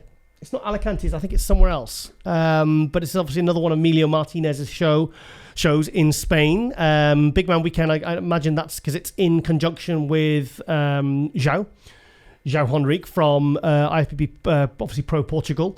So let's have a look at the lineup. I'll give you my take. Roman Fritz, I would say, is the favourite coming in because he was second was it Portugal? Second in Portugal to Andrea Presti, was it, the other week? I think, yeah, he was second. We have Emir Omaragic, who was third in Portugal. I can't believe what he did from, what was the show? Spain, from the M-Pro Classic to Portugal. He went from, I think it was 9th to 3rd. And in 3 weeks, he dropped 11 kilos. And his conditioning was absolutely insane. So this guy's 21, Lauren. This guy. He got 4th in M-Pro. Seriously? Yeah, he's 21 years old. Absolutely incredible. So technically, if he was an amateur, he'd still be a junior. Jeez. So he did absolutely amazing. Well, this is... what's the name? How young do you start to be able to look like that? Hang on. This is Josema Beast. Jose Munoz... Hang on, I've got it in my column. Yeah, I've got it. I wrote about him in my MD column. Look, in the latest issue, it just come through. I can tell you what his name is. Look, and also big thank you there. Fantastic photos from Jonathan Morio from Morio Photos. Obviously the IFBB Pro Spain kind of official photographer. Absolutely fantastic videographer. Amazing photographer. And he supplied me with all these incredible pictures from the Spain show and obviously of Nescafé. What's his name? Nescafé. No, he's named after chocolate or something. Nescau. Wellington Nescau. Nestle. Beef Wellington, they should call him, like beef stew. Hey, they probably never even heard of beef Wellington. No. Do they have it I think it's an English thing. They wouldn't have it in Spain, beef Wellington. Maybe like Well, we have beef stew. paella version. Beef stew. doesn't really roll off the tongue, Lauren. Wellington, paella. No, that doesn't work. No, plus he's Brazilian. He's not Spanish. He's just competing in Spain. Okay, I think we need to take a breath. Okay, I'm getting myself confused here. So, hang on, what was it doing? Oh, his name. Yeah, the guy's name. Hang on, what's this? Here we are. Jose Manuel Munoz. So he's 21 years old, this guy here. Hang on, go to the full screen, Lauren. This guy here. This guy's 21 years old, so he took 4th place in his pro debut. That is absolutely incredible, absolutely mind-blowing. Lauren, I look dark again. You look fine. Keep it going. You sure? Oh, sure. Yeah. Okay. You just really want to get to the gym. We have Christian Wolski, who had a very slow start at the start of the pro season. I had him on Global Muscle a few weeks ago. But he rose to, was it 4th in Portugal? 4th or 5th? 4th place, I think it was. Absolutely fantastic result. Really started to sharpen up and fill out. And I was really, really happy to see him really starting to make his mark because I really, really rate this guy. Like I said, we had him on Global a few weeks ago. Also, do you remember this guy, Lauren, from Spain? Pablo? Yeah. Do you remember Pablo? We're doing the live stream commentary, weren't we? Mm-hmm. Yeah, this guy, very, very good. This is Pablo Lopez. I have spoke to him back and forth by DM, but he says, and he can converse quite well, but he said he doesn't feel confident enough to do an interview yet. So he said he's going to learn his English more, and then hopefully we can get him on Global for an interview, because I really rate this guy as well. And he did really well last year. I think it was in Spain, wasn't it? And he's had some good placings, but he's another guy to keep an eye out on, because I think he's a guy that could be the next kind of like breakthrough athlete from Spain. Because Spain, you know, obviously largely I would say thanks to Emilio's obviously, you know, stellar work in Spain, you know, with the amateur shows, the amateur Olympias, and all the M-Pro Classics and Big Man Weekend shows, and the NPC European shows, putting on a lot of very, very good pro shows. Fantastic. What was the venue like?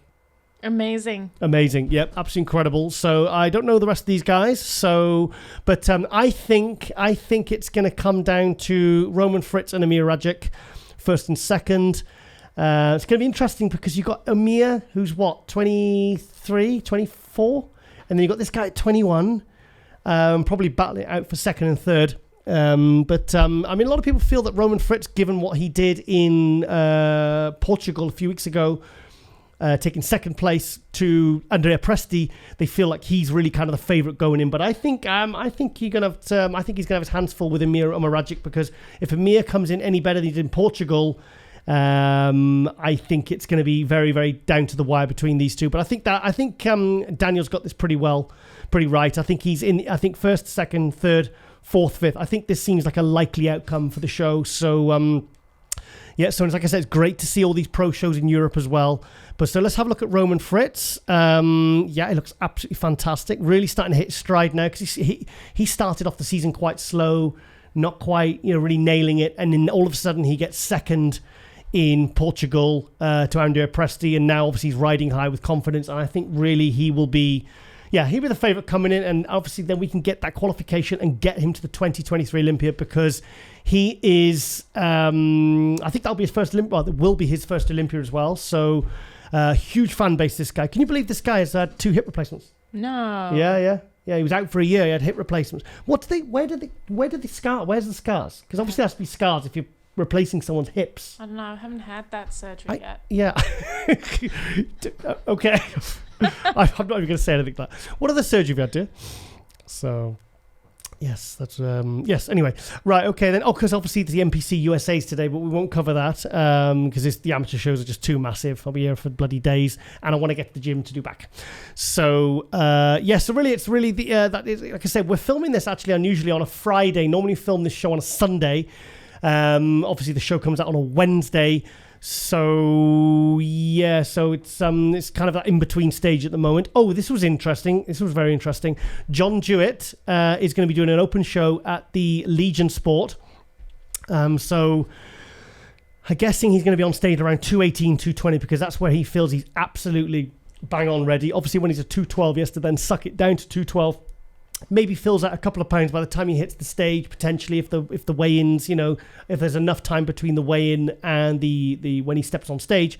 But be interesting to see how much better he looks as a 218, because on a guy like this, you know, whose conditioning is always on point, to see him in that conditioning but like 6-7 pounds heavier on a guy that height, it's going to look sensational. Yeah. So, and I'd also check out last episode because we had John Jewett. And I think I need to get John on again, because he's like a Milos, very technical. Yes, very. Like you can really explore the technical side of diet and training and the kind of the nerdy stuff. Do you know what I mean? Because he does a J3 university where if you look at his Instagram, check out John Jewett's Instagram, where he talks a lot about just like kind of like the scientific, you know, nature of training and diet and everything, the whole thing. You know, it's not like I said last week, it's not bullshit bro science. It's but yeah, he looks good. He looks chunky there. See the cheeks as well, still pretty sharp there as well. Oh. He does look good. Because I mean, thing is, he loses all this pop and fullness when he comes down to 212. Because I'm guessing he's probably about 220 there. So it's funny when 8 pounds, you know, comes off, they kind of lose a lot of that impressiveness. So he revealed it on MD Globe Muscle last week. He said he will be trying his hand as an open, you know, because he's got nothing to lose. He's already qualified for the Olympia now as a 212. So it'll be interesting to see how he looks against the other open guys. I like his traps there, the lines in his traps. Stripy traps. Yes, great traps. Stripy traps. That's the new thing now, Lauren. Stripy traps. Not just stripy delts, but stripy traps. That's what we want to see. So, very, very excited to see how he's going to look, because I think now, I said it in the Power Hour, Sean Clarid has really given these 212 guys a lot of confidence by coming in. He started it really when he did the Legion Sport after losing the Olympia to Derek Lunsford in 2021. Then he dropped 4 pounds, dropped to 174, beat Regan Grimes at 254 and Sergio Oliva at the Legion Sport. And then we were at the Big Man Weekend, Angel Calderon. Mm-hmm. Remember he won the Open? Yeah, he was sensational. Yeah, beating Emir Omaragic. Then we had Kamal jumping into Tampa, nearly beating Akeem Williams. Oh, he looked fantastic, Lauren. That's the best Kamal I've ever seen at 220. And he says he'll never do 212 again. He's coming back as an Open only, and the Masters Olympia, he will be coming back as an Open, Kamal. Mm-hmm. So, in fact, I'm going to come to Kamal in a bit. So a lot of these guys now are sort of the 212 guys are not just dipping their toe in the Open shows, they're actually winning them, and they're doing very, very well or placing very, very highly. So I think it adds a lot of credibility to the 212 when the guys trying their hand at Open shows and winning. So I don't think you can underestimate guys like John Jewett coming into the Legion Sport now as an Open. I think his name needs to be in the conversation because and also who pointed out, somebody said I think it was a Milos last week said that he feels that now that shows... No, John Jewett. Was it John Jewett? Anyway, I can't remember. Saying that now they feel that shows are being judged properly. Guys of all heights are now at an advantage. You look really tired. I'm exhausted. Do you want to go to the gym? I know you're busy. No, I'm exhausted. I know. We'll get to the gym. Don't worry. And we'll wake up and we'll be fine. It's Friday night. Friday night Tiger Towers, baby. So let's have a look at one. Oh, is that Joel Thomas? I recognise that most muscular. So, oh wow, he's coming. So Joel Thomas is coming and doing the Tampa Pro. I wasn't aware. I love Joel's physique. Had him on Globe Muscle twice. Very, very cool guy. Ripped his pec doing bloody bench press. He does like 400-pound bench press, like 20 reps. He's stupidly strong. Don't you like his physique? No. Just the heavy bench press. Oh, the bench. Yeah. He's a cool guy. In fact, I'll have to get him back on again on Global. So, Joel, if you're watching this, check your DMs, bro. But I like him as well. He's a really cool guy. I think he'd make a really good superhero. So like a baddie. But even though he's a really nice guy. So anyway, quickly, going to go on to, because I want to really get my ass to the gym now, is Samson Dowda. I know we haven't brought him on for a few weeks because he's been doing a lot of traveling, a lot of guest posings. In fact, I was messaging Samson back and forth a lot today. And I said, Samson, because apparently he said, Jay Cutler said to him, look, if you want to become Mr. Olympia, you're going to have to get used to traveling and representing the title. And Samson is kind of already, I said to him, you're already embodying what the title, you've already stepped into that role by doing this traveling. I said, but Samson, how have you managed to improve your physique as well as doing all this traveling, all this back and forth over the transatlantic flights? I said, it really, because now he's back, he's not doing any more traveling now. You see, that was what lost Jay Cutler the Olympia title in 2008 and nearly lost in 2007, arguably should have, to Victor Martinez, because he was doing too much traveling. And the thing is, when you're Mr. Olympia, you're in demand, you're getting offered, $1,000 to guest pose and appear. It's like, do you take the money whilst your name is up there?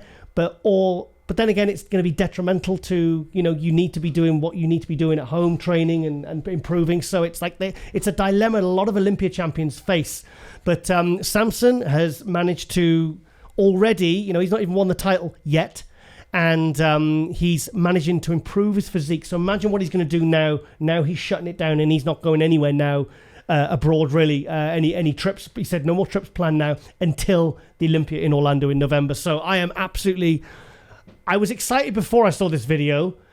And now I saw this video. Now check this out. Lauren, have you seen this? I think I saw it today, actually. I'm like 340 pounds, Lauren. I noticed this because I thought, it's a new mirror. And then I saw Sam's. Lauren, just look. I mean, I'll be honest, Lauren, I was completely speechless when I saw this. I mean, talk about, this guy's 6 foot. Was he 330, 340 there? I think he's 330 here. I mean, the waist looks tight, because I said to Milos last week, I said, look, guys, are you managing to keep this waist tight? Because if he loses that waistline, I said, it's game over. I said, it's all over for Samson. So the waist is tight. Lauren, if I came over right now, stuck an Uzi to your head. It's an Uzi. It's a gun. Oh. Imagine one like that, and I went and I'd give you old gangster side, the palm down, and I said, find a fault on Samson's physique, or I'll open this clip, biatch. Oh my God. Hoochie. If I was, obviously we might, being gangster. What would you say? What would you say? If I said, right, you've got to pick 3 faults or even 1 fault with Samson's physique, what would you say? What would you say? I can't think of any. Actually, I can. I just... let me have a look at him come closer. on. I mean, I just look. You look at every box you have to tick if you're a judge, if you're a bodybuilder. I mean, what would... I don't know what to... I don't really know what to say. I don't know. I can hear Mayo screaming at the I can film. hear him too now. He's like, come on, guys, you got to get to the gym. Lauren, please, help me out here. Big leg. It's just... I mean, my God, look at that. He's not just things. He's not just big. He's aesthetic. I mean, how can you be aesthetic with a waist that small? He's not. I mean, every body part is there. I mean, my mind is freaking blown here, guys. I mean, help me out. I'll be honest. I think there's maybe something going on in the shoulders. He needs to stop. This here. Let's watch. There's a bit of unnatural swelling. I think maybe he's put a couple of shots in there. I would hope that Milos.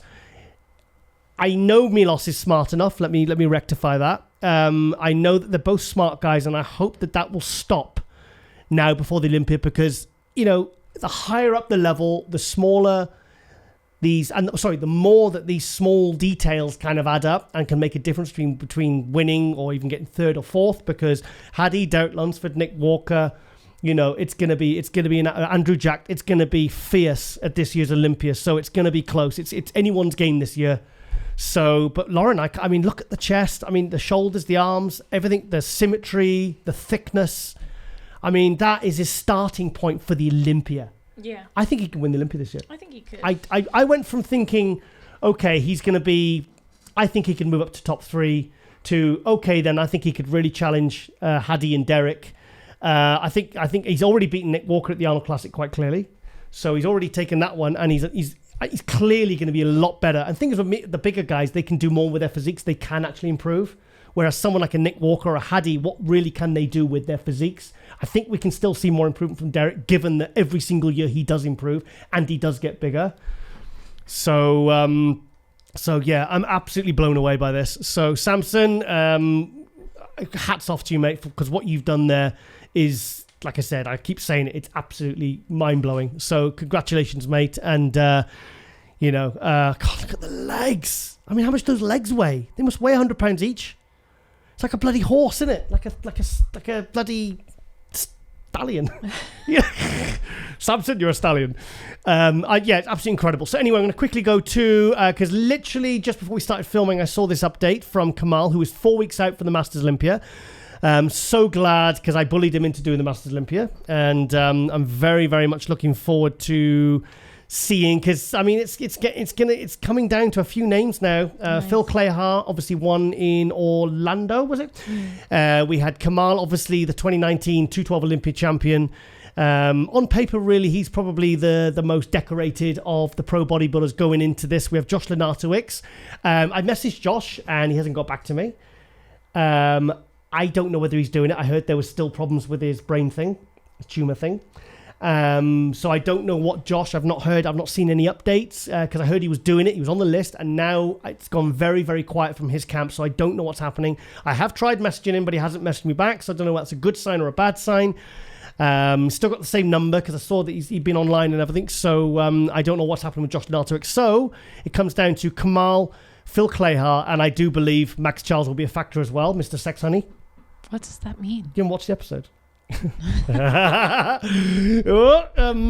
Max's muscle money honey. So I thought it was a lubricant. I thought he was talking about lubricant. No. I've talked about this with Derek. I don't want to go over it again. I'll explain later to you on the way to the gym. So nice stripy delts there as well.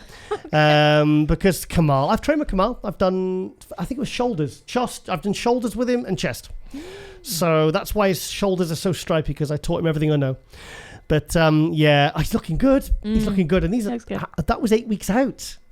Yeah, I think Kamal really wants to win this one. I think he's really going all out, because I think he's only going to be around for another maybe a year or whatever. But then again, I think if he wins the Masters Olympia this year as an Open, I think he's going to win it 3 times and then he's going to retire.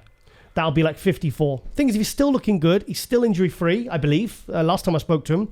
And if you're still looking like this, that was 51, 52, he's still feeling good. He's moved to America. He's got all these new business ideas. I believe he's opening a massive gym. You know, he's kind of, he said he's fit. He said, I'll go for as long as I feel good. And, you know, he's certainly looking good. Last time I spoke to him, he said he's feeling amazing. So feel like he's actually starting to pick up momentum as he kind of gets older, not lose it. So that in itself is very, very impressive. Yeah, I've spoken about Kamal many times. I've known him 25 years or so, probably longer.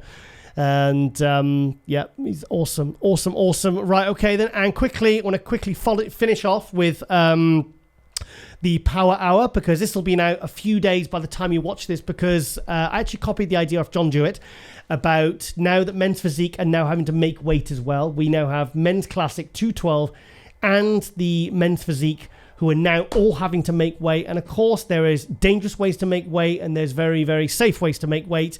So it's something I've been trying to cover with, I have been covering with Milos, as you saw in this part 2 of this episode, and also with Patrick Tour on the Power Hour. So, Jen, you spoke Tour wrong. Patrick Tour. Oh no, I wonder if you can change that. By the time you watch this, that's probably going to have been changed. So it's Tour, T-U-O-R, not Tour as in, you know. Don't just hit the mic. Patrick Tour. So on tour with Tour. Okay, well, hopefully we'll get this changed by the time you see this. So and it looks like Ron's been struck by lightning there. So anyway, yes. So hopefully this will be changed. So anyway, back to the video.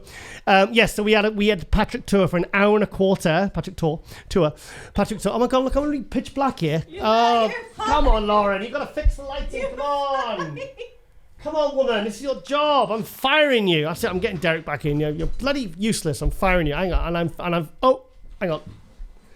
Sat on the mic. Sat on the headphones. Hang on. Sorry, I can feel that clipping out. Anyway, chaos. Yeah, because we're getting itchy feet now because want to get to the gym. Anyway, yes. So what we're talking about? Patrick Tour. Patrick Tour. Yeah. Anyway, yes. So yeah, we asked one of the experts, one of the most leading coaches in the world. You know, because he's got a very, very conservative, very, very safe approach to, and he's very concerned with the health of his athletes. And so we got his take as well as Milos's, and it's something I'm asking a lot of these kind of coaches and athletes about making weight, because you know there's a lot of people out there who do take drastic methods to cut weight, to make weight for the categories, and a lot of we've had deaths in the industry. So if we've got access to these people, to these incredible minds. So this is something, it's a bit of a topic I've been trying to bring up lately, and a bit of a theme for a few weeks, just so hopefully we can all gain some valuable info, and we can avoid some of the pitfalls, and not just about health, but also ensuring that the athletes look their best, because you mess up water manipulation and stuff like that, or with diuretics. I happened to me once where 12 weeks of prep went completely down the toilet, literally, and it just it was a complete waste of 3 months of my life basically, and I looked shit on stage. So so like I said, we wanted to get this in the Power Hour, so we were very, very lucky to have Patrick Tour on for an hour and a quarter. So please go and check this video out. Are you clicking full screen, Lauren, to this? Oh. Come on, Lauren. God, you wake up, woman. I'm going to chuck... Oh, my God, we are literally... Why has it gone so dark? Because it's the nighttime. Oh, it might be that, yeah. Right, okay then. So anyway, I'm going to leave it now anyway, because we're off to the gym now. So I don't have to stand up and disconnect everything and knock all the lights over. So anyway, yes, guys. Check out the latest issue of MD there with Logan Franklin on the front cover. He's going to be absolutely buzzing with that. So that's because he obviously had to... Do you remember he had to pull out the... when we filmed him? Yeah. He had to pull out the Olympia, had stomach problems. Yeah. So so that's obviously going to be quite a consolation, a bloody front cover. And so anyway, that's it really. Okay then, guys, hope you enjoyed this episode of MD Glove Muscle. Big thank you there to my lovely lady assistant Lauren Lotter, who's going to squat 2.5 plates and become a powerlifting champion. And God, no. Did you see? And also check out my Instagram. I did a post of Lauren about this. She does she does pageants, and then next minute she's squatting 2 plates and beasting everyone in the gym. And you're very multifaceted, dear. You're very there's a lot. You're like a transformer. There's more to you than meets the eye. Oh. Optimus Lotta. That's what we're going to call you.